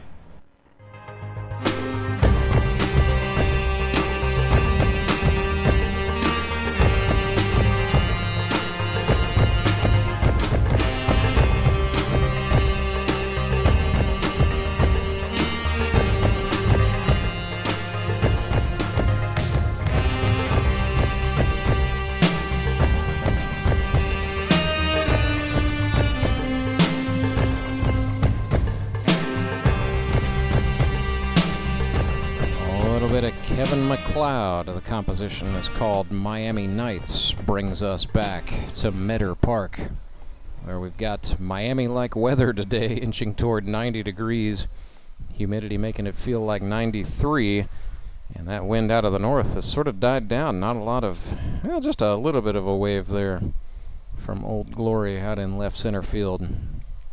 Ben Van Gorp is back to work for the Springfield Metropolitans. He is scheduled to face Seth Burns, Lance Kennedy, and Alan Butterfield this inning for the Nixa Suckers. Nixa leads this one 2-0, bottom of the fourth. Seth Burns got himself an infield single and an RBI, first time up. one presently standing up as a would-be game winner. Seth from Laclede County, Missouri, went to Stoutland High School. It's a small Class 1, but traditionally very good at baseball. We're talking runs to the Final Fours, state championships, playoff depth, and all that good stuff. Seth now lives in Sleeper, Missouri, on a farm. Says his typical commute to come in to play baseball is about an hour and 10 minutes. Pickup truck knows the way by now.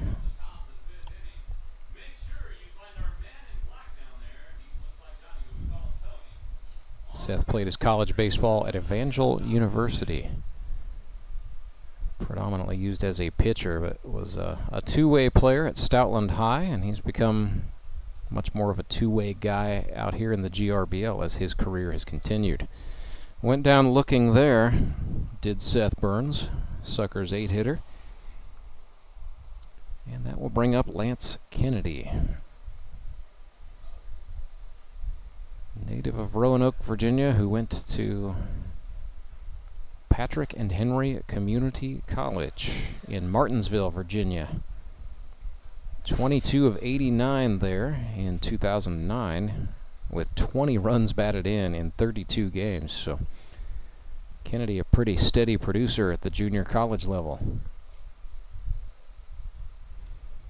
Pretty steady producer for the Moon City Mavericks a season ago. Split some time either as the designated hitter or playing some first base, and he is now, didn't start the game at first, but came on following an injury to the Suckers' Hayden Gibson, so I suspect Lance might be the first baseman for Nixa the rest of the way today. He's in the hole here, 0-2, following a foul ball. Watched that fastball from Van Gorp go by outside. Coming up later today at 3, Moon City Mavericks taking on the Republic Locos. Joe Juarez will be the starting pitcher for Moon City. So here's a chopper to third. Blem with it for the Mets. His throw across to Tolbert is in time to get the out. 2 away.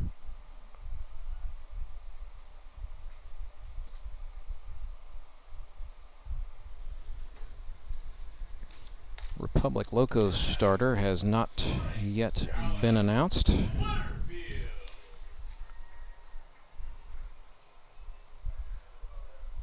Let's say the probable starter is going to be John Bortz for that one.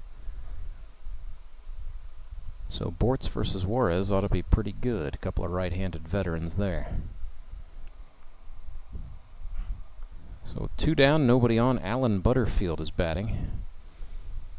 Cole Haselhorst, the Mets catcher, got rung on his catching hand there. He wears a batting glove under the catcher's mitt to try to protect his hand a little more. Just might have caught the baseball just on an unprotected spot there. Be 1-0 to Butterfield when we get going again. So Allen, a rookie, works in Springfield, Missouri for Patio. That's P-A-D-D-I-O, doing home lending. Patio, unofficially, a little bit of a recruiting hotspot for the Grip and Rip.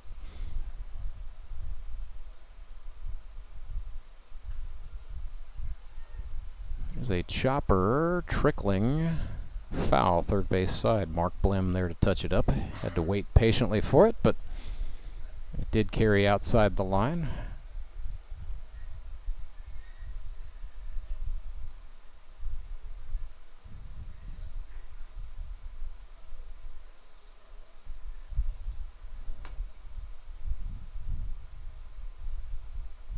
Van Gorp ready to go, waiting patiently for Butterfield. Maybe a little bit of gamesmanship and effort to intimidate there. Here's a 2-strike pitch. Butterfield swings and grounds this one left side. Murphy, the shortstop, up with it, fires. Throw brought Tolbert off the bag, and Butterfield is safe. Mets are going to be disappointed with that, but excellent hustle from Butterfield and a great bit of officiating there, as John Broyles was right on top of it. So Butterfield is on.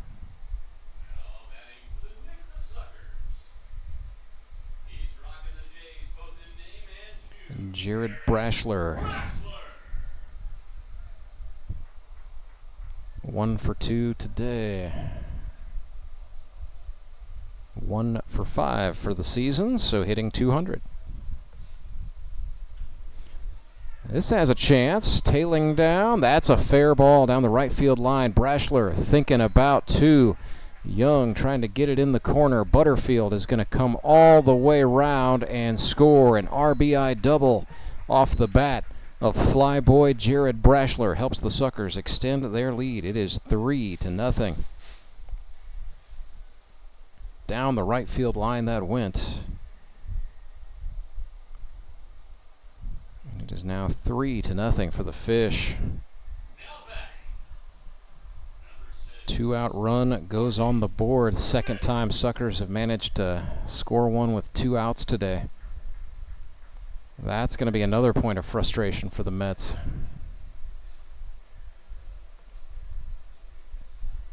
This one's still within reach, of course. And now Van Gorp. Are we going to talk about leg? We are. We're going to talk about leg kicks again. All right. So this time it's Edward Drowning coming over to talk it over with BVG about what he can and cannot do.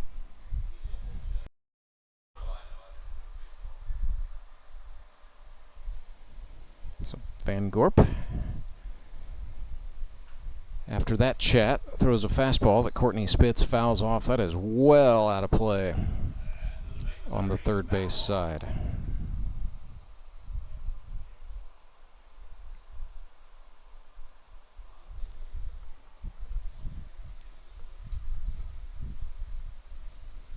This 3-man crew will be with us for the 3 o'clock game as well between the Locos and the Mavericks. So it'll be Charlie Foley will go out to the field, and John Broyles is scheduled to come behind the plate today. Swinging a chopper. That's going to go foul. First base side. So Spitz has now fallen behind 1-2. Couple of GRBL veterans going at it here. Interestingly enough, you know, Ben Van Gorp has played for a lot of teams, but he has never played for a Courtney Spitz managed team. They have always been adversaries. BVG looks back at the runner. Brashler is trying to get in his head a little bit with some head bobbing and a smile. And that balk call an inning ago has clearly affected Van Gorp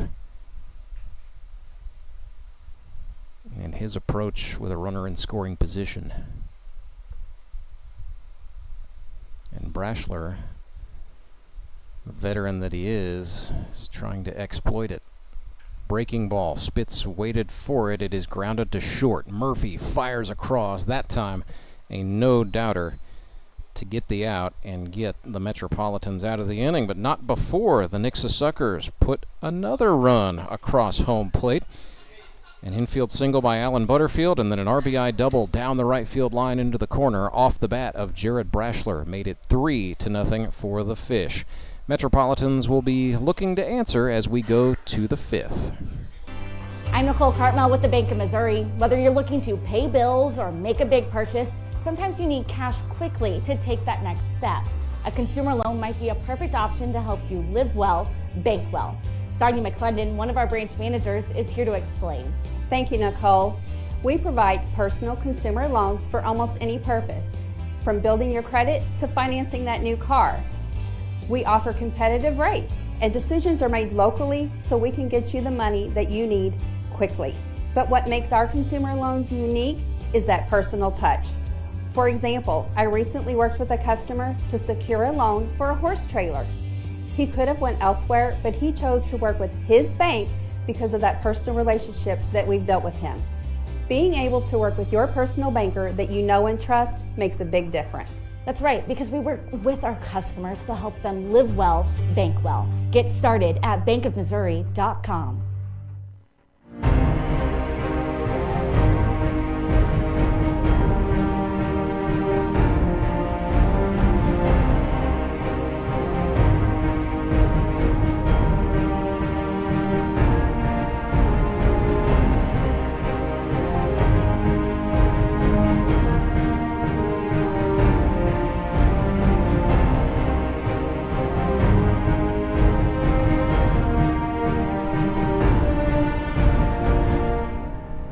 Burger back with you live at Meadow Park, where the Nixa Suckers lead the Springfield Metropolitans 3-0. We are in the top of the fifth, and no surprises here. Logan Wiley staying on for the Suckers. This will be his fifth and final inning of eligibility on the day. After that, Nixa will have to go to its bullpen. So it's where a little bit of a question mark as to who we're going to see and in which order, but it was a Nixa bullpen that was very effective in a season-opening 9-0 win over the Branson Showmen. So we will be excited to learn who Spitz, the manager, will turn the baseball to after Logan Wiley's day is done. Logan Wiley scheduled to face Mark Blem, Harrison Broadstreet, and Ben Van Gorp for the Metropolitans, the 6, 7, and 8 hitters in the order.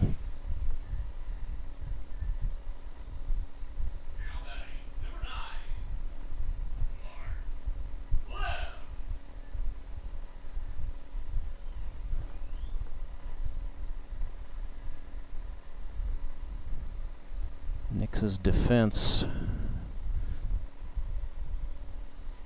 looking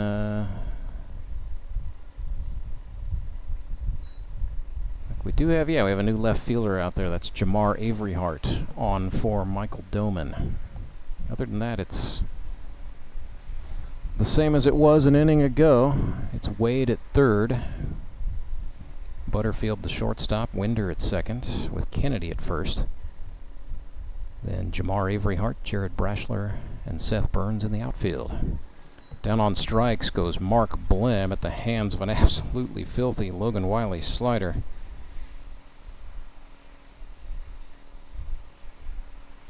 It's Logan's second strikeout of the day.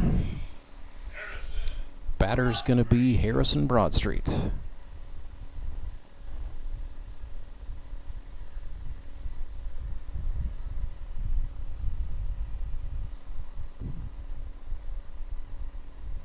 Wiley exhales sharply twice before coming home with a fastball. That's down.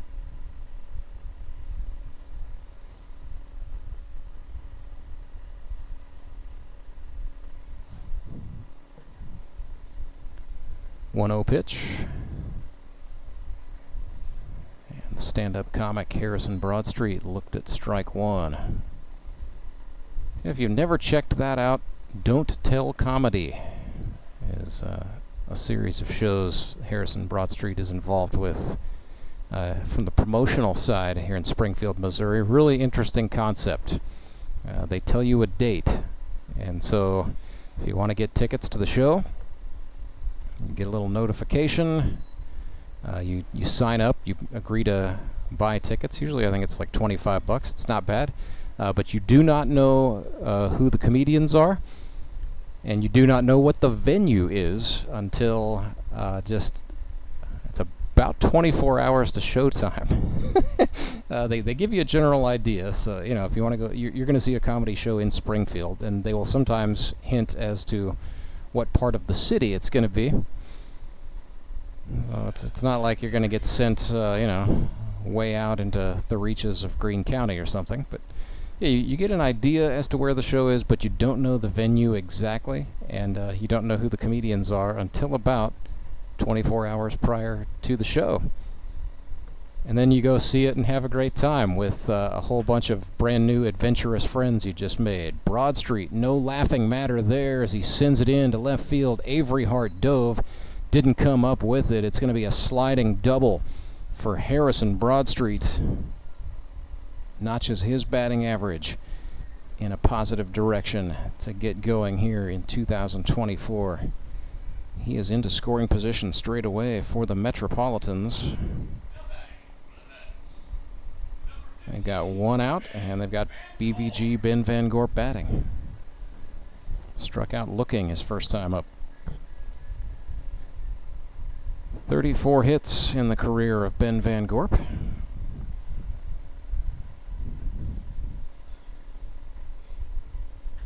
Swings and sends this one, make it 35, as that's going to get out into left field. Broadstreet gets the woe up at third, so for the moment the score remains 3-0 Suckers, but the Mets have a little something going. Back-to-back base hits, and it is first and third, one out. Batter will be Todd Tolbert.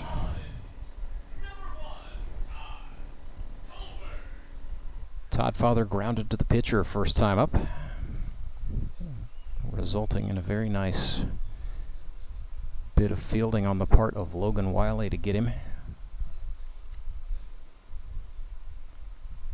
Oh, and that hit him.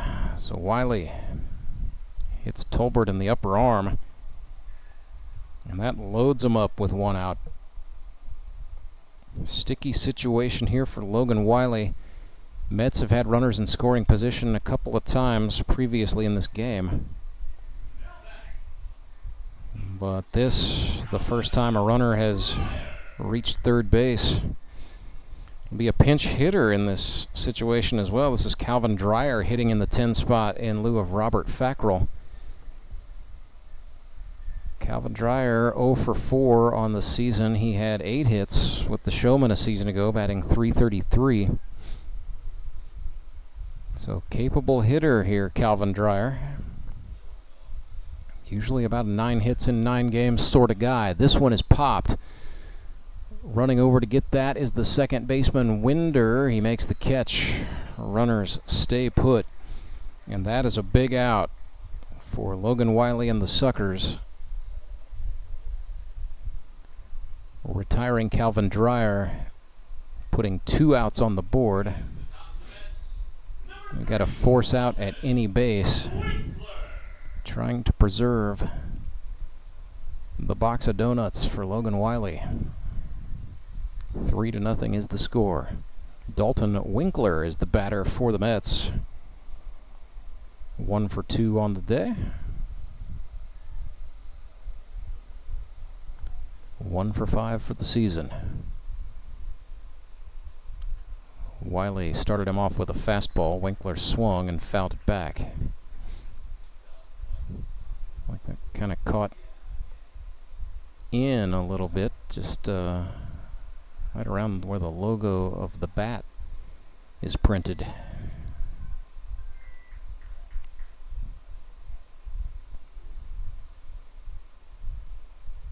Winkler was over it slightly. 0-1. Wiley with a slider, ground ball left side. Ben Wade throws over to second. That gets the force out on the fielder's choice, and the Suckers wiggle their way out of the jam. Logan Wiley, his day on the pitcher's mound will be done, but that is 5 shutout innings for Wiley. That is back-to-back 5-inning shutout performances for the young man from Springfield, Missouri, unquestionably the Nixa Suckers ace. Back with more Grip and Rip Baseball in a moment. Remanufacturing isn't just a process, it's a legacy. From the seasoned hands of our experts to the eager spirit of the new generation, we bridge the gap by bringing together... So Van Gorp, after that chat, throws a... toward one goal to ensure our future thrives. We are on one... So Van Gorp, after that chat, throws a... So Van Gorp, after that chat, throws a... So Van Gorp, after that chat, throws a... So Van Gorp, after that chat, throws a... So Van Gorp, after that chat, throws a... So Van Gorp, After that chat, throws so Van Gorp. After that chat, throws so Van Gorp. After that chat, throws so Van Gorp. After that chat, throws so Van Gorp. Logan Wiley. Found out he and his wife Carly are expected. So Van Gorp. And they've got one due in November. Certainly wish them well and hope that everything happens in November as planned. Breaking pitch from Ben Van Gorp starts Ben Wade off with a strike. We're in the bottom of the fifth. Nixa leads this one 3-0 behind the aforementioned pitching performance by Logan Wiley. And some timely hits and smart base running. They've scored, got shut out in the first, scored 1 in the second, 1 in the third, 1 in the fourth to get us here. It'll be Ben Wade, and then Hayden Gibson is in the on-deck circle, gloves on, bat in hand, so that's good to see after he went down after being hit by a pitch earlier in this game. He is didn't miss a plate appearance, but looks to be coming back in. He's the extra hitter. Wade sends this one past the diving second baseman Harrison Broadstreet into right field. And so Ben Wade is on for the second time today. First hit of the game.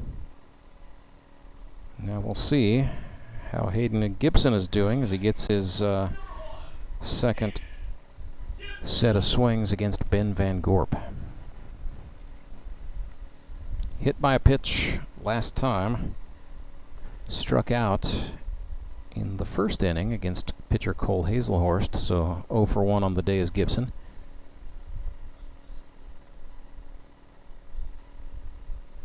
Looked at a called strike there on the outer time.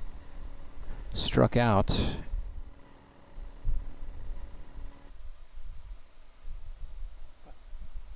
Van Gorp being a little bit more wary of Ben Wade, as Wade was the runner who came across to score the Suckers run in the third inning. Involved a stolen base and then a balk call, but Wade did steal second his first time on. Right back up after a couple of check throws. Wade goes. Haselhorst's throw to second is into center field. Wade is up and immediately scrambling for third. He's going to get there. So a stolen base for Ben Wade, and then he takes advantage of the mistake by the Mets catcher Haselhorst to advance to third. Ben Wade getting it done with his running legs today. He's going to get there.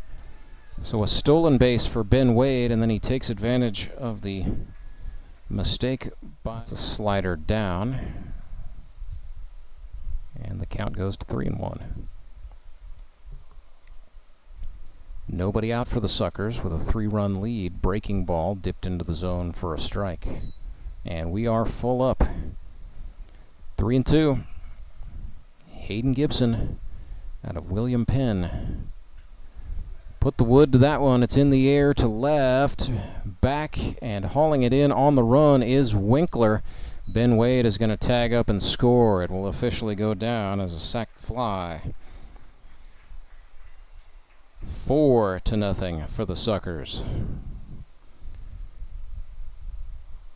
Youngsters Ben Wade and Hayden Gibson manufacture another. Man, manufactured runs just continue to tell the story today. Nobody on for Brandon Winder. He's got to be feeling bad after they just cleaned the bases. He says, "Come on, guys, I'm 2 for 2 today. I'd like to have an RBI." Winder out of Farmington, Missouri. Nobody on for Brandon Winder, with a double and an RBI for the campaign. And as far as rookie campaigns go, that's not bad.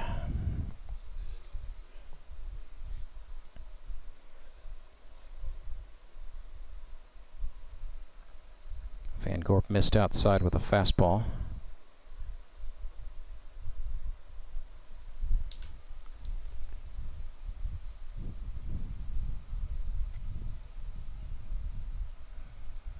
Winder showed bunt, pulled it back, and instead will draw the walk. Keeps the on-base percentage squeaky good today.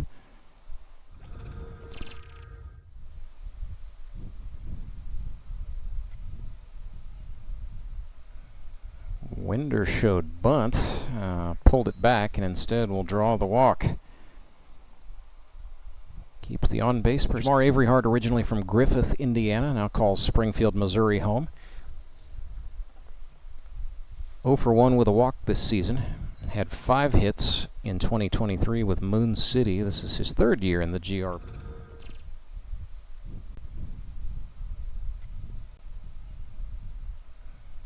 Winder showed bunt, pulled it back, and instead will draw the walk. Keeps the on-base percentage.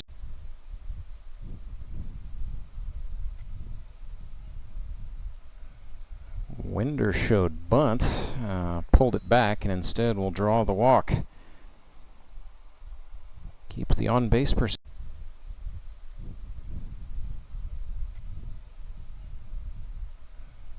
Winder showed bunt, pulled it back, and instead will draw the walk.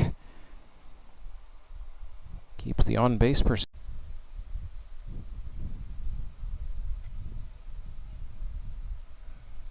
Winder showed bunt, pulled it back, and instead will draw the walk.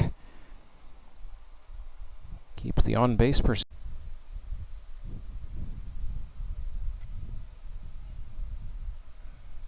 Winder showed bunt, pulled it back, and instead will draw the walk. Keeps the on-base percentage.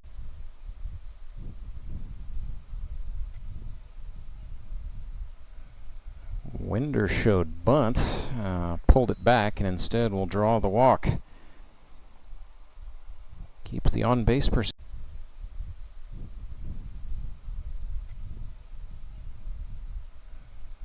Winder showed bunt, pulled it back, and instead will draw the walk. Keeps the on-base percentage.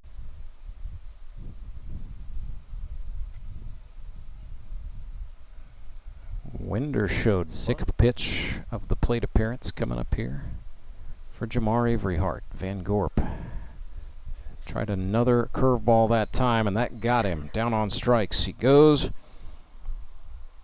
It has been Van Gorp's 3rd strikeout today.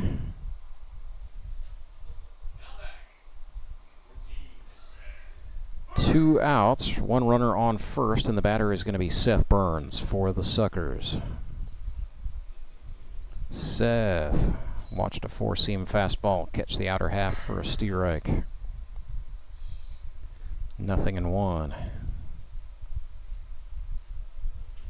Van Gorp went inside. That's off the front of the pitcher's mound. Big dive, and no play. Harrison Broadstreet.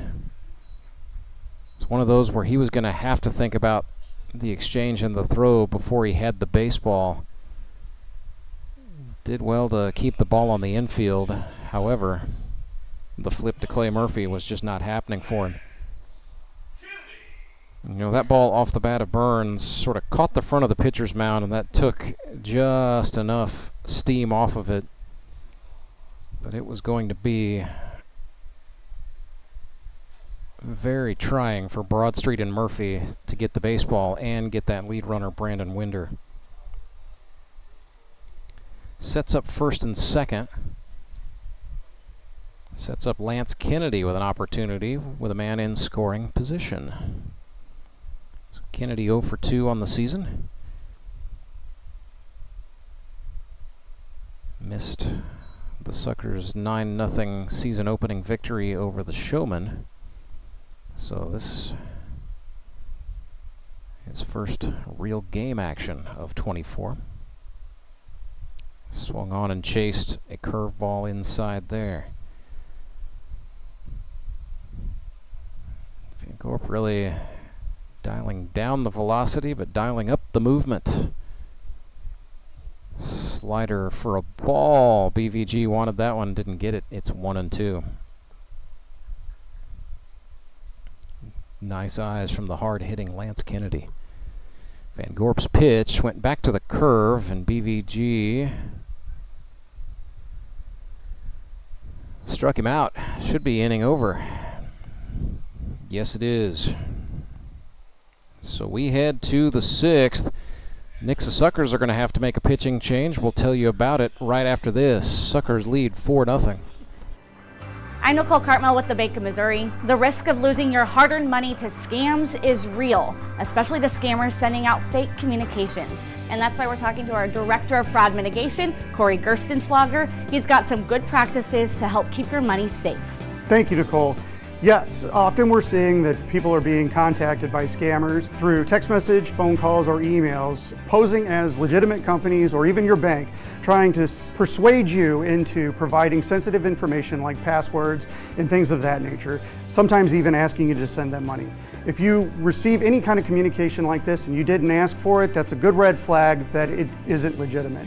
So when you have those situations, get an actual number that you trust for that company, call them and verify the accuracy of the information that you're receiving. Good rule of thumb is make sure to check your accounts frequently and report any suspicious activity. Thanks, Corey. At the Bank of Missouri, we help you live well, bank well.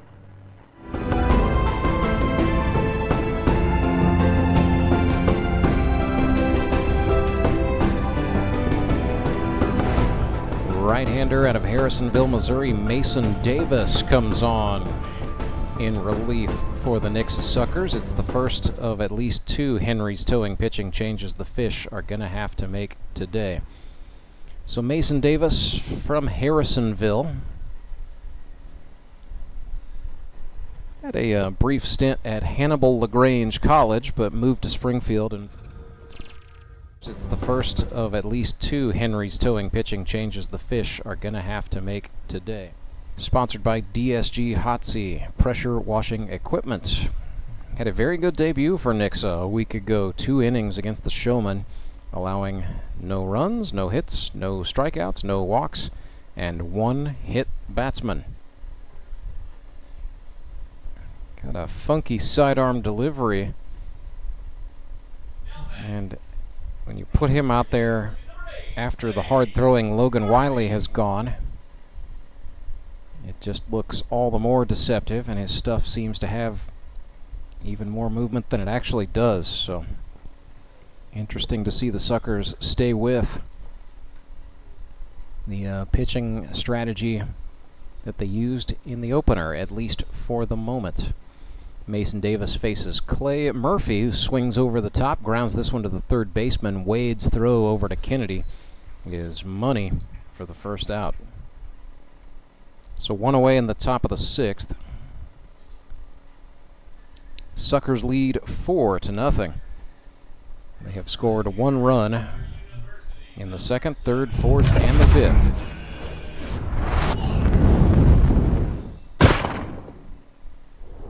Metropolitans, meanwhile, have 5 hits. They have stranded 4 runners in scoring position in this one.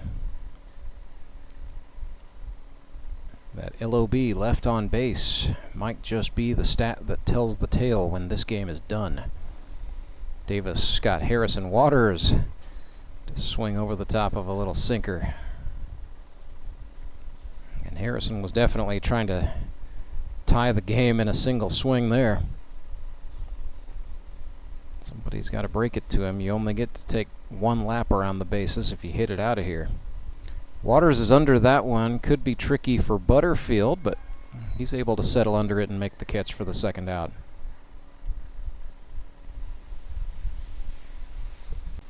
So 2 gone, and the batter is going to be Haselhorst. He is 0 for 1 today. Popped out to 3rd last time. Got hit by a pitch his first time up. That was back in the 2nd inning. But Cole Haselhorst, capable hitter. Had 8 of them for the Locos a season ago. Hit 286. OBP was up at 333. There's a grounder right side. Kennedy is going to corral it. Calls off the help from Davis. Steps on the bag. And that is 3 up and 3 down. Score remains Nixa 4. Springfield Metropolitans nothing. Back with the bottom of the 6th. I'm William Beadle of Tolbert Beadle. Workplace injury, you can't afford to be financially set back. In Missouri, our workers' compensation laws are found in Chapter 287 of the Missouri statutes. You need an attorney who knows these laws and has worked with them over the past 25 years to help injured workers. The call is free. The results are exceptional. We've won millions of dollars for our clients over the years. Totally, you need justice. Acme Towing Company. That's too far away. Let Henry's do it. Nah, we're ready to close.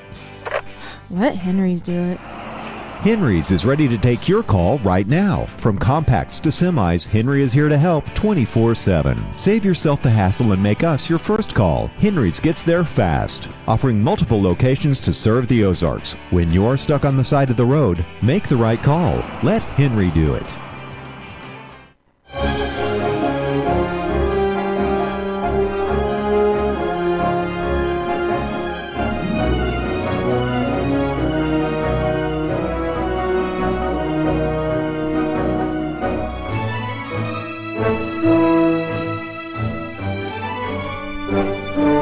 So Henry's towing pitching change for the Metropolitans, and their manager has gone to himself with the team trailing the Nixa Suckers 4-0. Clay Murphy out of Wolf Lake, Illinois, climbs on top of the pitcher's mound. He is ready to deal here in the 6th, and Metropolitans still with their 3+ designation available. Haselhorst pitched 2, Van Gorp pitched 3. So Clay Murphy could go the distance and even take this game into extra innings should that occur. So Clay Murphy so far in 2024, 2 1/3 innings pitched, no earned runs, 2 hits, a strikeout, and an 0-1 win-loss record. Took the loss to the Republic Locos on August 11th. Gave up a run that was went on the ERA of Todd Tolbert. It was an inherited runner, but it was Murphy who gave up the base hit to Republic's Arturo Liendo. And so Murphy started off his 5th season 0-1 officially. So Ben Van Gorp, 3 innings pitched for the Mets, 3 earned runs on 5 hits, and he struck out 4. Suckers looking to pad their lead here, up by 4 in the 6th. Clay Murphy came into the season with a 1.03 career ERA in the grip and rip across 105 innings pitched in 4 seasons. He's the 3-time MVP award winner, and his name is on the Howard Bell Trophy for each of the 4 previous seasons he's played in this league. Starts Alan Butterfield off immediately with a slider for a strike. Butterfield tried to check a swing, but didn't matter. Back to the slider goes Murphy.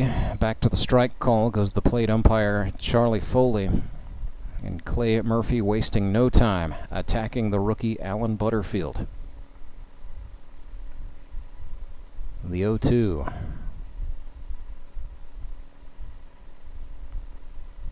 Now, this is that was not Butterfield. And Clay Murphy wasting no time, attacking the rookie Alan Butterfield. The 0-2. To the pitcher's mound, Ben Van Gorp has come on to play the shortstop position for the Mets as Butterfield goes down looking.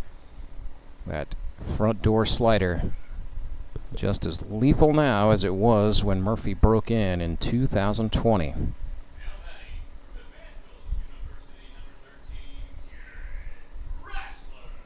There's now 165 strikeouts in the career of Clayton Michael Murphy.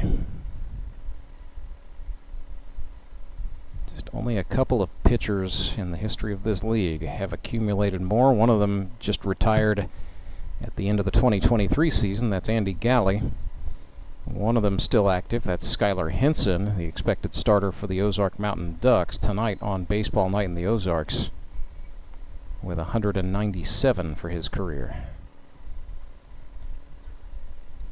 Murphy facing his old teammate Jared Brashler here. Brash bloops one. That's going to be called fair ball. First baseman Todd Tolbert knocked it down, picked it back up, and then won the foot race to the bag to get the out.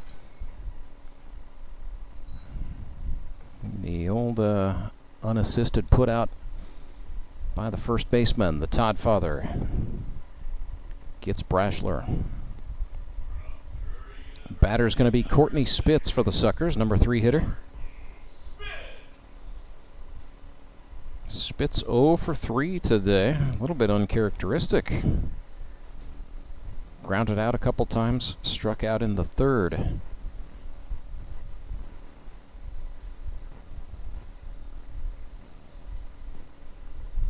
So Spitz has cooled down to 3 for 8. Batting average fell below 500. My goodness. How's he going to cope with that?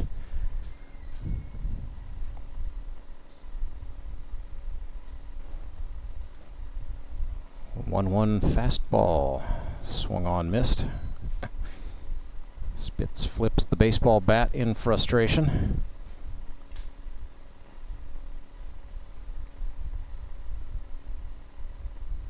The 1-2. It looked like the heater again, but it was outside. We'll see if Murph goes back to the slider against the lefty Spitz. Tends to throw a little more heat against lefties. But yep, that was the slide. Running in on the hands, down on strikes goes Spitz. 2 strikeouts for Clay Murphy thus far today. It's 3 up and 3 down for the 3-time MVP. So we will head to the stretch inning with our score: Nixa Suckers 4, Springfield Metropolitans 0. Support local, give local. We hear it all the time, and when it comes to blood donation, there's an easy way to make sure your gift is being used in your community. Donors with Community Blood Center of the Ozarks provide every drop of blood, platelets, and convalescent plasma to patients in over 40 area hospitals. How do I know why that's important? Because my youngest daughter, Joselina, is alive today thanks to local blood donors. Find out how you can help at cbco.org. Local donors, local patients. That's the Community Blood Center of the Ozarks difference. Do you ever wake up and feel like you're already out of energy? I haven't felt that way since I started doing yoga. You do yoga? Every morning. Best change I've ever made. Try our community classes for only $8. Sumit's hot yoga. You are going to feel awesome.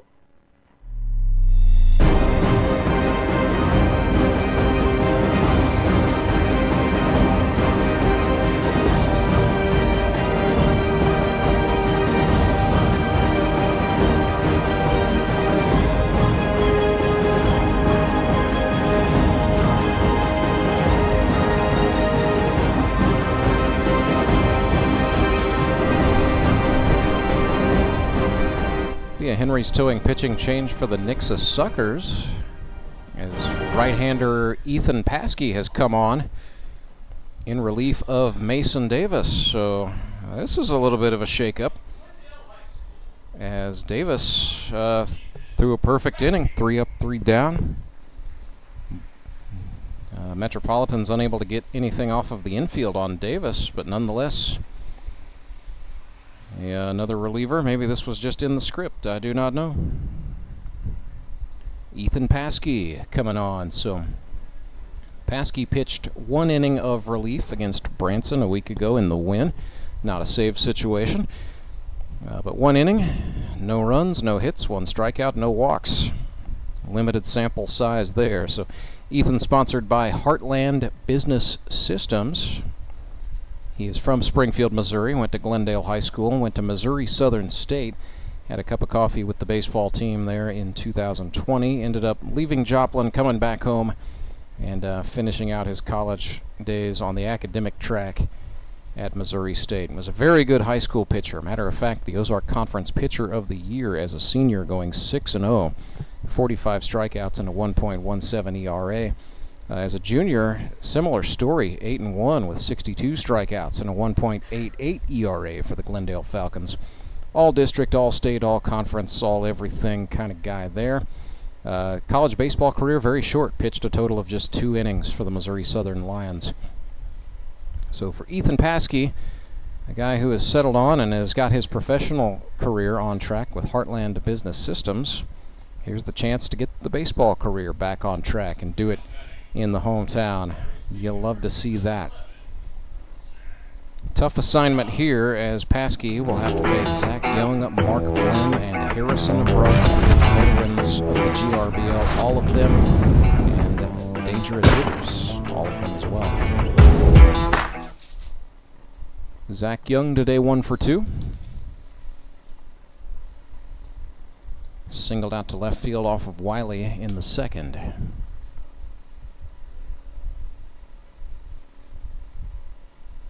Fastball from Paskey swung on in the air to right. Burns ran in, froze, watched it, got the glove up, made the catch for the out. Hard hit ball off the bat of Zach Young, but unfortunately for him, right in the line of sight for the Suckers right fielder Seth Burns. Now the batter is Blim. Marion C. Early High School, that's in Morrisville, Missouri, where the Blim family still operates Blim Tool Company. Mark helping to carry on the legacy of his father, Jerry Blim, one of the pioneers of paintless dent auto repair. And Blim tools, no joke, from Little Morrisville, Missouri, are shipped all over the world to body shops, and then they're used to fix cars. 1-1 from Paskey to Blim is a breaking ball. This is absolutely smoked out into left. Tough diving play in the corner. Avery Hart crashed down, trying to reach, and it looks like, I don't know that he crashed the wall or if he crashed the chain link fence at the bullpen. Either way, he hit the wall, they said. Just absolutely ran out of real estate. It's a foul ball call on that, I do believe. And oh, goodness. Jamar Avery Hart. He was going for it. Ran out of room.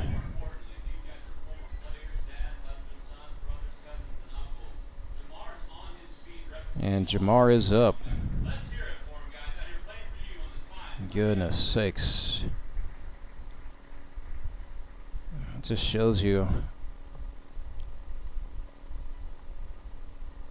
how much these guys care about these games, you know.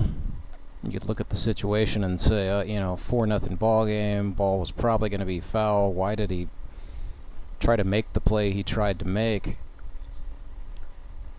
And we would counteract by saying, this is the one day out of the week where Jamar Avery Hart gets to play baseball. I mean, professionally, he works in human resources. Corporate America guy. On Sundays, he's an athlete. Takes that seriously. He is going to come off, and the Suckers are going to put Michael Doman back out there. Oh, goodness. I'm glad it is, after the crash he had, it is good to see Jamar Avery Hart walk off under his own power, but I suspect his day is going to be done. So Michael Doman back on for his teammate Jamar Avery Hart.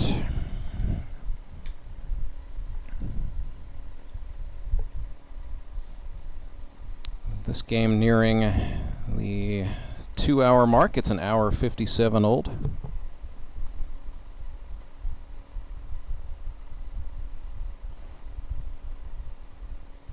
Michael Doman is in there. Mark Blim is back in the batter's box for the Mets. Down 0-2. Ethan Paskey comes set and fires. Missed high.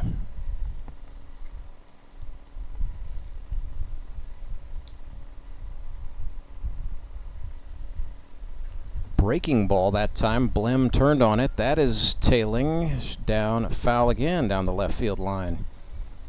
Doman was running in. Wade, the third baseman, running out. No real opportunity for either one of those guys. So we'll do it again. Fifth pitch of the plate appearance for Mark Blim coming up here. Mark, 41 years old, facing this young gun, Ethan Paskey.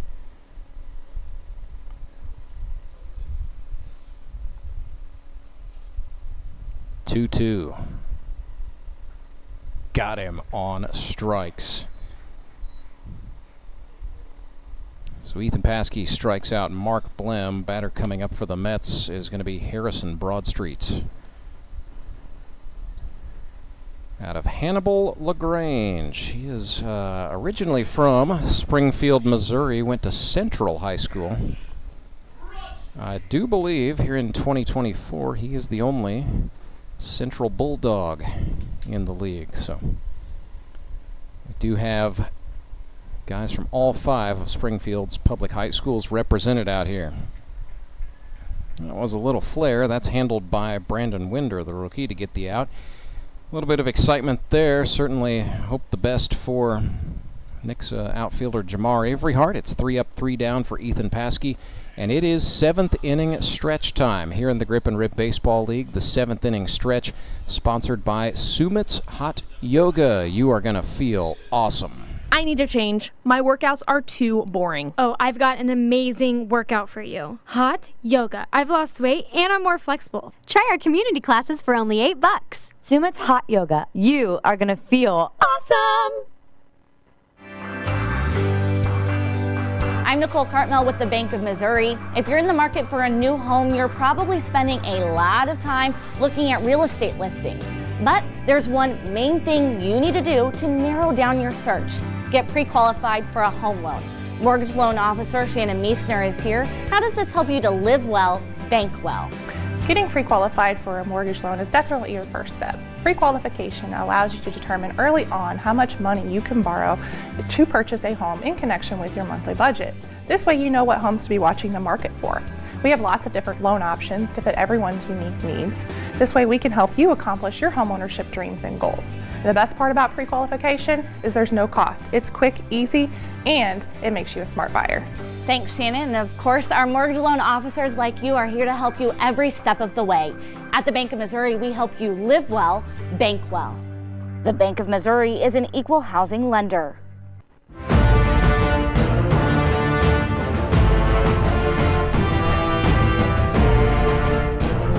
On the other side of the 7th inning stretch, Nixa Suckers coming to bat here in the bottom of the 7th, leading 4-0. Clay Murphy back out to the hill for the Mets.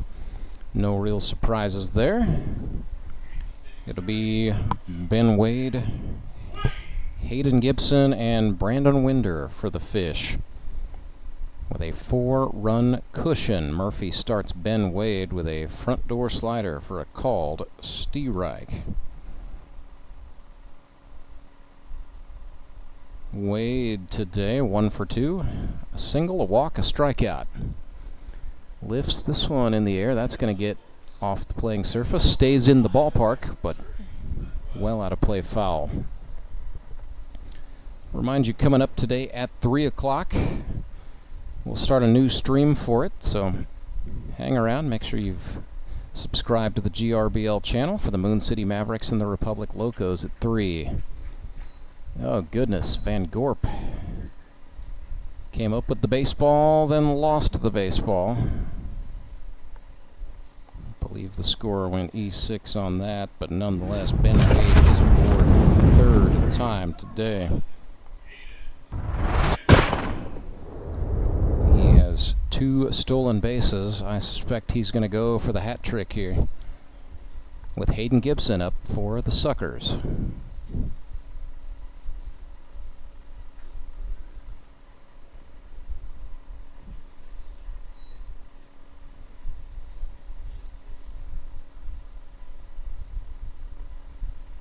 There's a check throw from Murphy over to first. Ben Wade dives back in time. Coming up tonight at 6, it'll be baseball night in the Ozarks, right here from Meadow Park. The Ozark Mountain Ducks taking on the Branson Showmen. Runner goes. Pitch was up and out of the zone. Throw down. Not in time. Ben Wade slid in under the tag of BVG, the Mets shortstop. So that is the Hattie. 3 stolen bases for Ben Wade. Second-year man, the 2023 Rookie of the Year. Absolutely has the wheels engaged today. That engine is running. Hayden Gibson's ahead in the count, 2-1.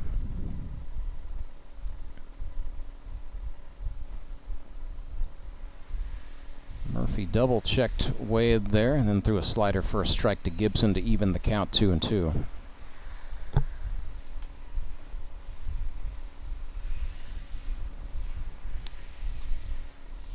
Murph comes set, fires home, got him looking. Down on strikes. Goes the chimney cleaner out of Cabot, Arkansas, Hayden Gibson, one away. Not going to get easier for Mr. Murphy, as the batter will be Brandon Winder, 2 for 2 today, a pair of base hits plus a walk. So the rookie from Farmington, Missouri, having a very nice day, notching his batting average for the year up to 750. Chance for an RBI here as well. That'll be the first time that's happened for Brandon Winder today. He's down here, 0-1.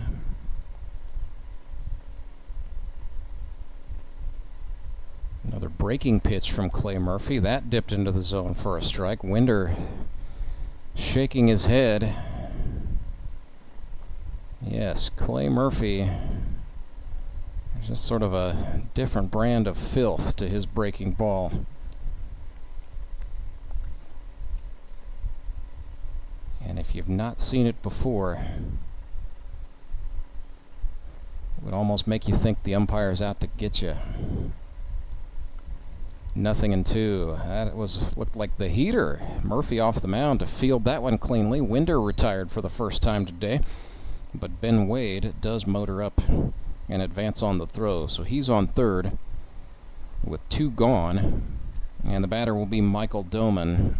So yeah, as we suspected there, following a crash into the wall, Jamar Averyhart for the Suckers has been lifted out of the game. Michael Doman re-entering. That is allowed. The re-entry rule is in play for substituting here in the Grip and Rip. So Doman back in to face Murphy. He is 0 for 2 today.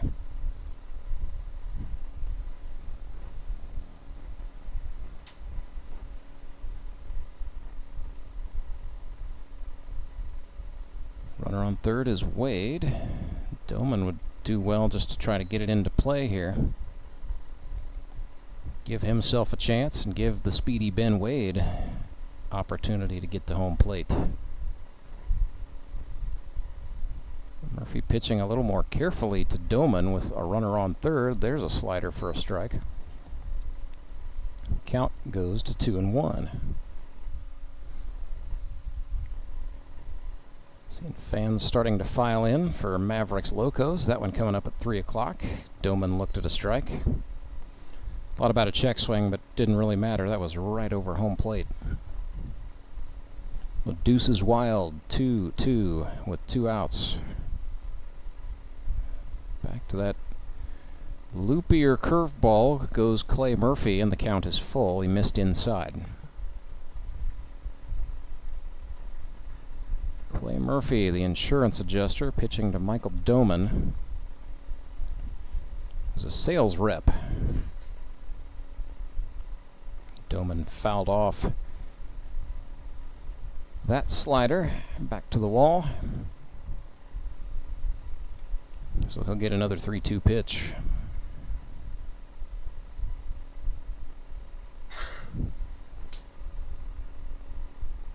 Murphy takes a look over to third. A second cursory glance to Ben Wade. Now he comes home. That was the fastball, and down on strikes goes Michael Doman. Clay Murphy punches out. He's got 4 strikeouts today. That completes the 7th. We will go to the 8th with the Nixa Suckers leading the Springfield Metropolitans by a score of 4-0. When Gary and Sandra Henry started Henry's Towing nearly 5 decades ago, customers knew that Henry would be the guy coming to help. People would call and ask to let Henry do it.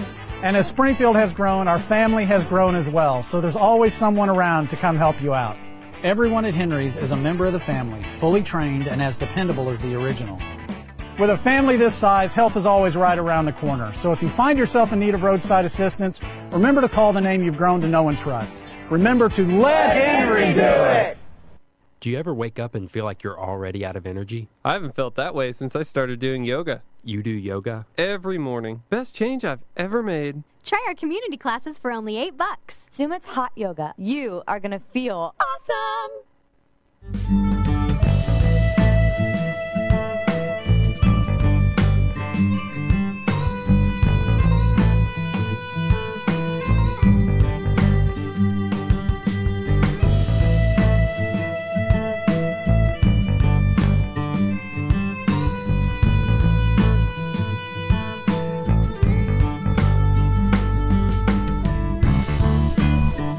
Hard-throwing right-hander Ethan Paskey stays on for the Suckers, protecting a 4-run lead. We are in the top of the 8th. Metropolitans just looking for something, anything at this time and point. It'll be the 8, 9, 10 hitters for the Mets. That's Van Gorp, Tolbert, and Fackrell, unless we see a pinch hitter. So this is Van Gorp standing in against Ethan Paskey for the first time. BVG 1 for 2 today with a single and a strikeout. Started off with a ball outside. And the Mets do indeed have Tolbert in the on-deck circle. Paskey came back at him. Beautiful little slider there for a called strike. So now we're even 1-1. Back to the heater goes Paskey. Just blew it by Van Gorp. Nothing fancy there.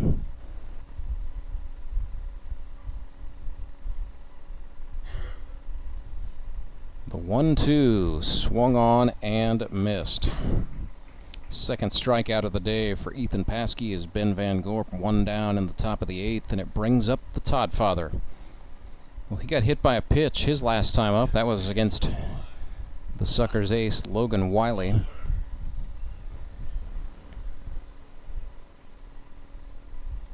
We'll see how Paskey does. First time he's gone any more than an inning in his GRBL career, though I know for a fact he did it lots of times as a high school player at Glendale.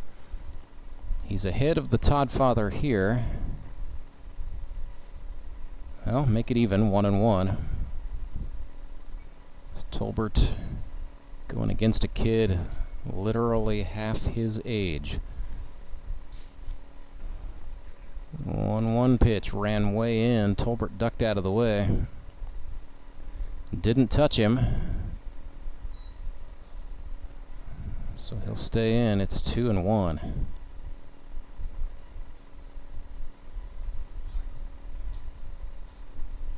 Suckers fielders playing Tolbert pretty well straight away. Guarding lines a little bit on the corners, but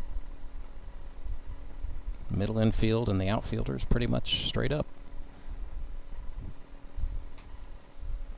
2-2 pitch, swung on, fouled back. That is in the parking lot. So Tolbert with another chance. Sixth pitch of the appearance. Ethan Paskey threw a breaking ball, a called strike on the inside corner. Tolbert not liking it, but the Suckers fans loving it. 3 strikeouts on the day for Ethan Paskey. 2 away here in the 8th. And the batter will be Dreyer. So Calvin popped out to the second baseman his first time. Calvin Dreyer out of North Arkansas College. One of those guys with, feels like, about 7 jobs. He's actually got 3 of them that I know of. Works for Springfield City Utilities as a water line installer. Runs a family cattle operation, and then also helps out coaching the baseball team at his alma mater in Dallas County, Buffalo High School. He's on there. They're saying that hit him on the sleeve, I guess. First base runner Ethan Paskey has allowed.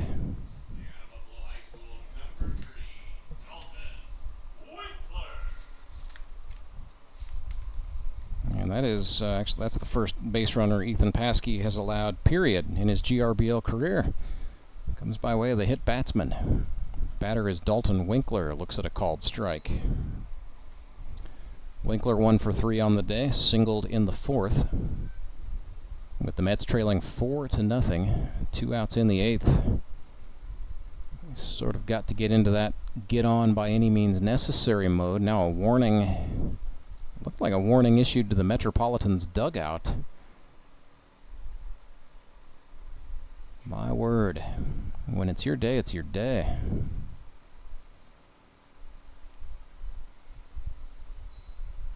Pitch tailed outside, Winkler ahead 2-1.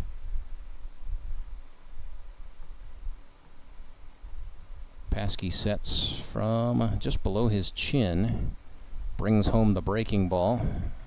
Winkler's timing wasn't bad, but the swing went over the top.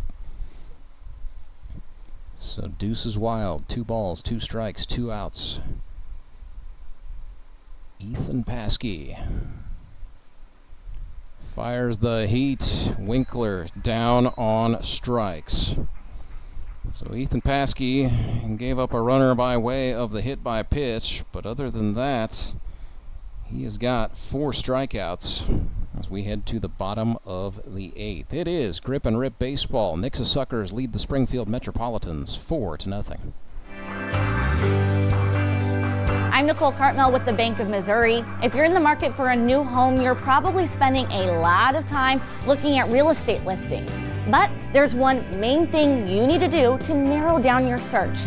Get pre-qualified for a home loan. Mortgage loan officer Shannon Meissner is here. How does this help you to live well, bank well? Getting pre-qualified for a mortgage loan is definitely your first step. Pre-qualification allows you to determine early on how much money you can borrow to purchase a home in connection with your monthly budget. This way you know what homes to be watching the market for. We have lots of different loan options to fit everyone's unique needs. This way we can help you accomplish your homeownership dreams and goals. And the best part about pre-qualification is there's no cost. It's quick, easy, and it makes you a smart buyer. Thanks, Shannon. And of course, our mortgage loan officers like you are here to help you every step of the way. At the Bank of Missouri, we help you live well, bank well. The Bank of Missouri is an equal housing lender.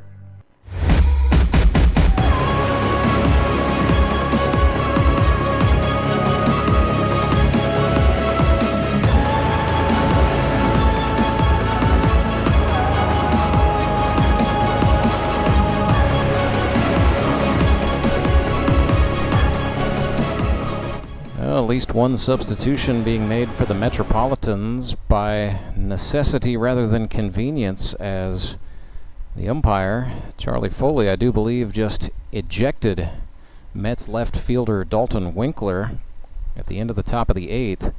So Winkler disqualified from the contest. Dave Allen has come on to play left field as Clay Murphy and the Mets go back to work trying to keep the margin they will have to overcome in the 9th at 4 runs. So an ejection, first one of those we've seen in 2024. Certainly hope it's the last. There's no body language that would indicate what that was about, which makes me think Winkler must have said something to result in his removal. So his day is done. We'll wait to see what the league office has to say about next week. But on to more pressing matters. Seth Burns stands in for the Suckers. Number 8 hitter is 2 for 3 today.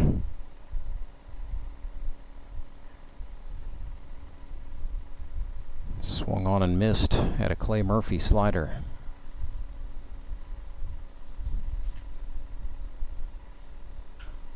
Here's a trickler. That's going to get through in front of the left fielder, who is Allen.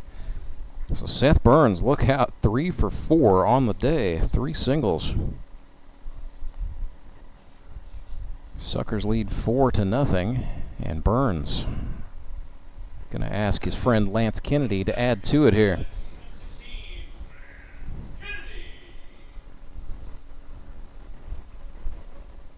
Kennedy 0 for 3 for the season.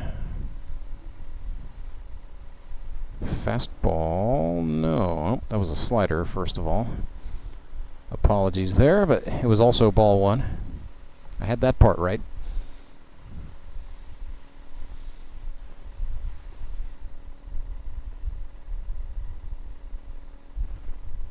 That looked like the heater, and that's a called strike.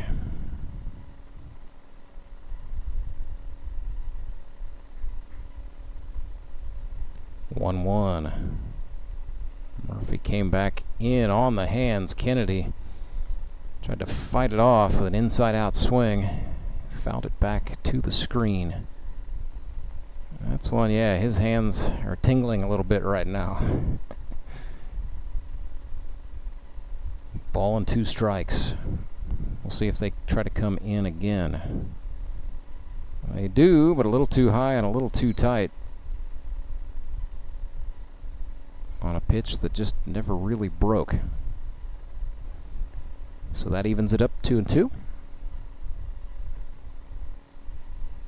Runner on first is Burns for the Suckers.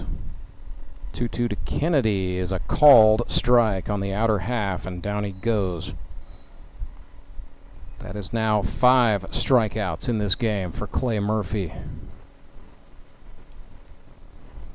Just taking out some frustrations perhaps on this Nixa lineup. Back to the top of the order go the Suckers. Alan Butterfield is on.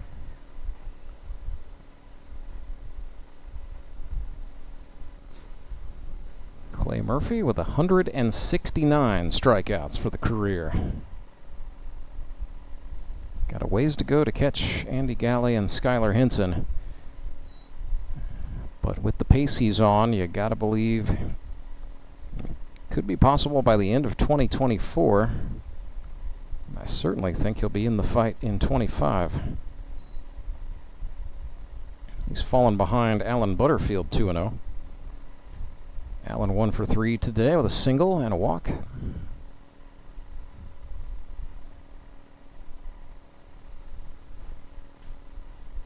Make that 2 singles as he puts one into right field.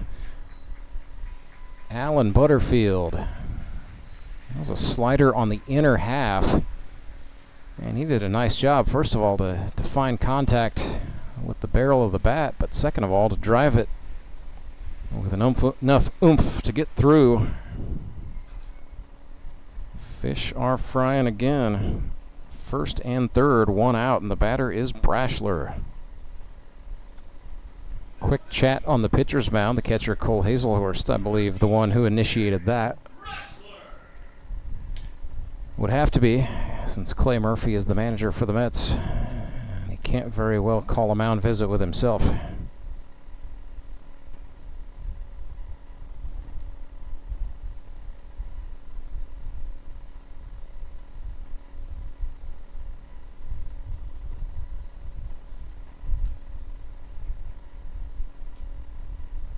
Goodness, there's a check throw over to first, and yeah, I've got a little update for Springfield Mets fans. It was not 1 but 2 ejections. Dalton Winkler was the starting left fielder, and then Jerry Kelly on the bench. And then the Suckers pour it on. Jared Brashler, his 3rd hit of the game, is going to score 1. Fish will send another. It is now 6-0. Jared Brashler, a hot day, no doubt. 3 hits for him, and now 3 runs batted in. As he drove that one out to right field. It is a 6-0 advantage for the Suckers. So as I was trying to say there before Mr. Brashler interrupted me, both Dalton Winkler and Jerry Kelly, who would have been in the dugout at the time, ejected from this game for arguing balls and strikes. So that puts the Metropolitans all the more short-handed. But more pressingly, Clay Murphy just gave up his first 2 earned runs in a good long while.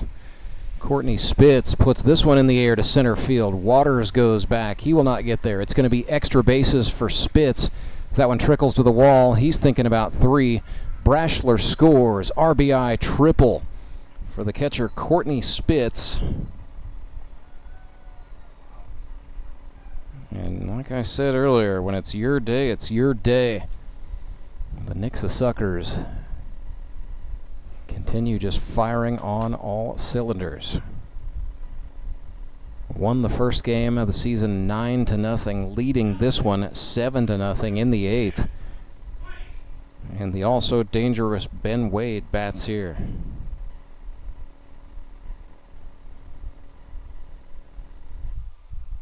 Wade 1 for 3, as there's a wild pitch. Spitz is going to come across and score on the wild pitch. It is 8-0 for the Suckers.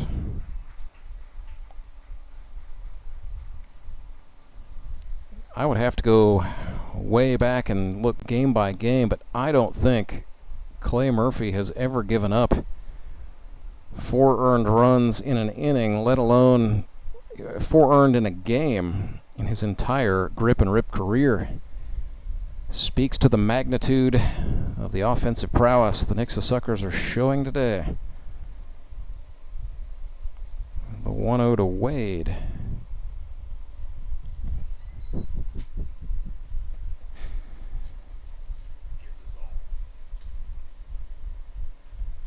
And Ben fouls that one off. That got beyond the net. That was a windshield squasher.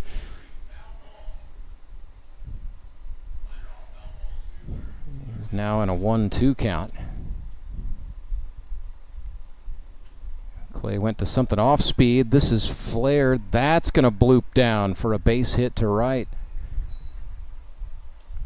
So the good day continues for Ben Wade. He's got 3 stolen bases. Is he going to go to make it 4 here?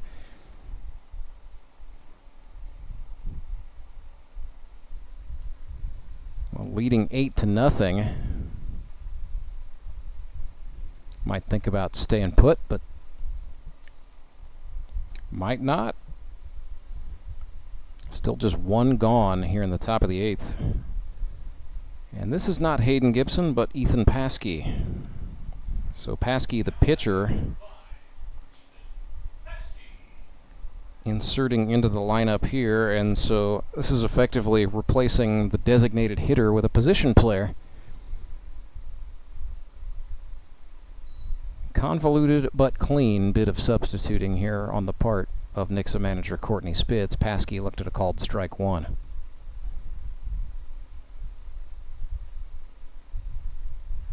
There's a check throw. Yes, indeed. Metropolitans also remembering that Ben Wade has stolen second base 3 times today.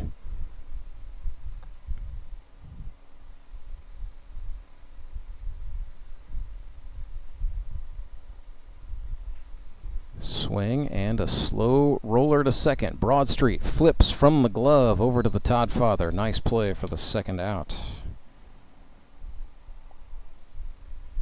So 2 gone, runner on second. The batter will be Brandon Winder for the Suckers. 2 for 3, 2 singles and a walk.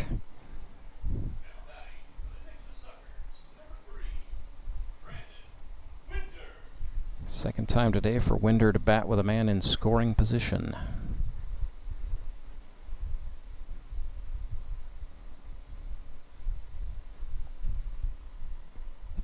Swung, fouled that one back to the screen.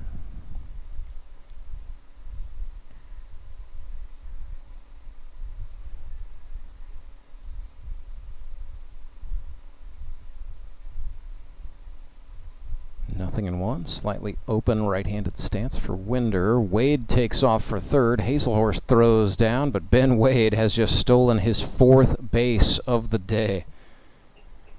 Goodness gracious. And that one wasn't speed, that was just timing.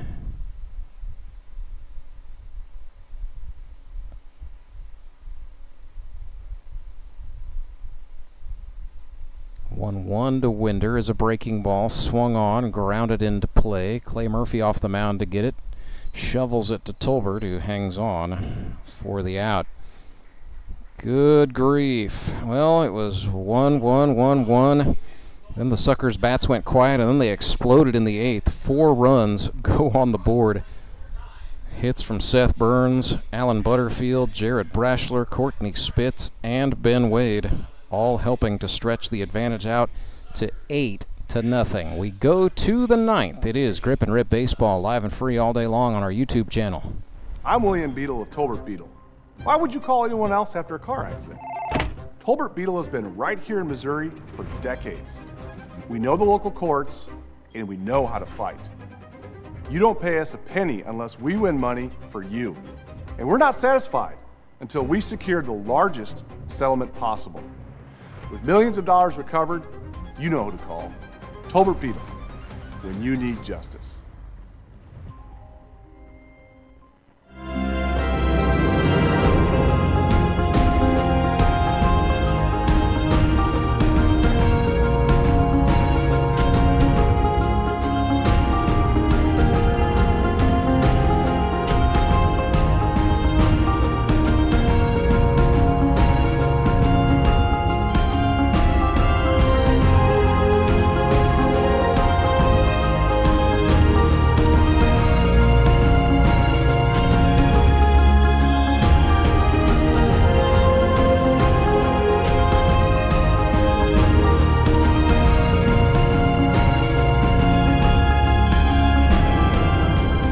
Bit of a test for Nixa reliever Ethan Paskey, back out to work for a 3rd inning, facing top part of the Mets order. It'll be Murphy, Waters, and Haselhorst. We are in the 9th, so Ethan Paskey looking to bring it home. This game at the 2.5-hour mark exactly, as there's a called strike to Murphy. Started 6 minutes late, but looked to be pacing to end on time, barring a miraculous comeback on the part of the Springfield Metropolitans. Never say never, of course. We've seen 8 runs go on the board in a single inning here in 2024, and it can happen again. 0-2 to Murphy. Swings and grounds this one foul. First base side. Kennedy there to touch up for the Fish.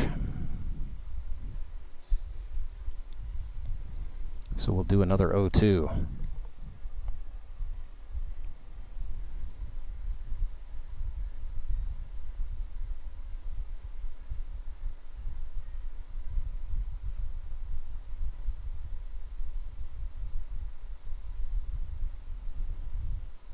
Paskey got him with an off-speed pitch. Dropped 3rd strike, but that's not going to matter.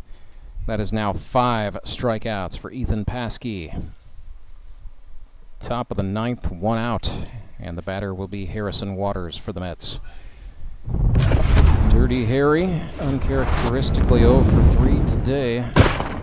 0 for 4 for the season, had 14 hits for the Metropolitans a season ago, had 16 the season before that. Have to go all the way back to his rookie year 2020 to find the last time his end-of-the-year hit total was in the single digits.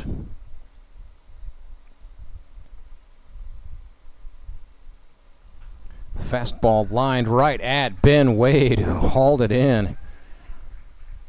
I don't think Waters could have hit that baseball any harder, but a fast glove on the hot corner from Ben Wade retires Harrison Waters, and the Mets down to their final out. Well, Ethan Paskey hit a batter in the 8th. He's got 5 strikeouts. That's about it for highlights. And I think what this was a little bit calling to question. As you know, we saw Mason Davis week 1 throw 2 innings of relief. He only threw 1 today. It was 3 up, 3 down, so not a pitch count situation. But I think the intent here was for Courtney Spitz and the Suckers to stretch out Ethan Paskey's endurance a little bit and really see what he could do going all the way through a lineup. He's answered the call as there's a called strike to Haselhorst. Counts even 1-1. Just needs to put a bow on it. Haselhorst fouls that one off. That's going to carry out of play. And just beyond the fence, that's going to get out of the ballpark. Another one for the parking lot patrol. Haselhorst now in the hole here, 1-2. Paskey got him. A called third strike with the heater. That is 6 strikeouts for Ethan Paskey. And it is over. The Nixa Suckers win the ball game 8-0. That is back-to-back shutout wins for the Nixa Suckers. Well, our elite promotions, elite performers of the game, we're going to go with 2 of them. First of all, on the offensive side, I'm picking the third baseman, Ben Wade. And Ben Wade today, 2 for 4, a pair of singles and 4 stolen bases. On the defensive side, I am going with Ethan Paskey. 3 scoreless innings of relief, 6 strikeouts, no hits. A hit by pitch was the only base runner that Ethan Paskey allowed, and other than that, he was perfect. So Ethan Paskey and Ben Wade, your elite promotions, elite performers of the game for the Nixa Suckers. We will try to talk it over with some representatives of this Nixa Suckers club on the other side of a long break, so don't go anywhere. We will come back and bring it to you right after this. It is Grip and Rip Baseball, live and free all day long on our YouTube channel. Big thank you to the title sponsor of Grip and Rip Baseball, Henry's Towing. Acme Towing Company. That's too far away. Let Henry's do it.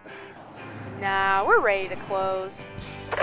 Let Henry's do it. Henry's is ready to take your call right now. From compacts to semis, Henry is here to help 24/7. Save yourself the hassle and make us your first call. Henry's gets there fast, offering multiple locations to serve the Ozarks. When you're stuck on the side of the road, make the right call. Let Henry do it.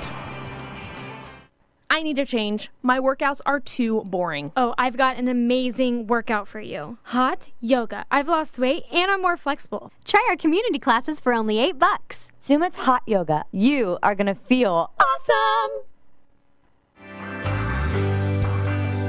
I'm Nicole Cartmel with the Bank of Missouri. If you're in the market for a new home, you're probably spending a lot of time looking at real estate listings. But there's one main thing you need to do to narrow down your search. Get pre-qualified for a home loan. Mortgage loan officer Shannon Meissner is here. How does this help you to live well, bank well? Getting pre-qualified for a mortgage loan is definitely your first step. Pre-qualification allows you to determine early on how much money you can borrow to purchase a home in connection with your monthly budget. This way you know what homes to be watching the market for. We have lots of different loan options to fit everyone's unique needs. This way we can help you accomplish your homeownership dreams and goals. The best part about pre-qualification is there's no cost. It's quick, easy, and it makes you a smart buyer. Thanks, Shannon. And of course, our mortgage loan officers like you are here to help you every step of the way.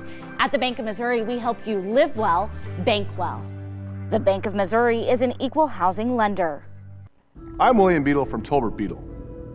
It only takes 1 second for a person to be involved in an accident. And when the worst occurs, there's only one person that matters, you. At Tolbert Beadle, we want to be the one you call for help. We're the one to get you the compensation you deserve from the insurance companies. Call us today and find out if you have a case. The consultation is always free. Tolbert Beadle, when you need justice. In the most pressure-filled situation in baseball, tying run on, bottom of the ninth, 2 outs, full count. Clay Murphy trying to finish. He sets up, winds and fires. Haselhorst, it's in the air, center field. Carter underneath it. He makes the catch, and the Springfield Metropolitans hang on 4-3. The Mets win the Howard Bell Trophy. The Springfield Metropolitans are the champions.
When Gary and Sandra Henry started Henry's Towing nearly 5 decades ago, customers knew that Henry would be the guy coming to help.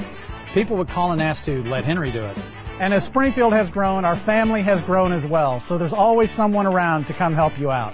Everyone at Henry's is a member of the family, fully trained and as dependable as the original. With a family this size, help is always right around the corner. So if you find yourself in need of roadside assistance, remember to call the name you've grown to know and trust. Remember to let Henry do it! I'm William Beadle of Tolbert Beadle. Why would you call anyone else after a car accident? Tolbert Beadle has been right here in Missouri for decades. We know the local courts, and we know how to fight. You don't pay us a penny unless we win money for you. And we're not satisfied until we secure the largest settlement possible. With millions of dollars recovered, you know who to call. Tolbert Beadle, when you need justice.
Rance Berger back with you live at Metter Park, where the Nixa Suckers are 8-0 victors, defeating the Springfield Metropolitans today behind 5 shutout innings by Logan Wiley.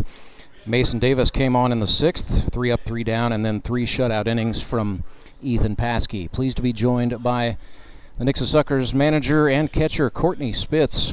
And Courtney, let's start that big 8th inning. You know, we saw 1-1-1-1, just kind of steady run production go up through the game. And then you guys just launched it in the 8th, including a triple for you for an RBI. You know, let's talk about just the ability of this team to manufacture runs and then put its foot on the gas pedal when it mattered the most. Yeah, I think just getting going early, getting a run on the board early and settling in. And obviously it helps when you got great pitching. You know, you're kind of keeping teams at bay. And our guys are just getting more and more comfortable as the game goes on. So, you know, I think we've got a good all-around skilled lineup where we can attack from any spot and get a rally going at any time.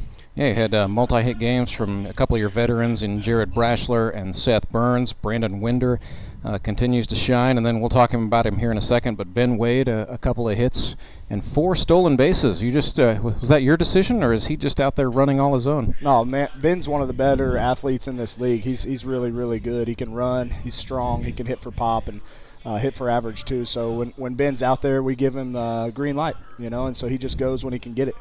And let's talk about the pitching configuration today. Something a little bit different.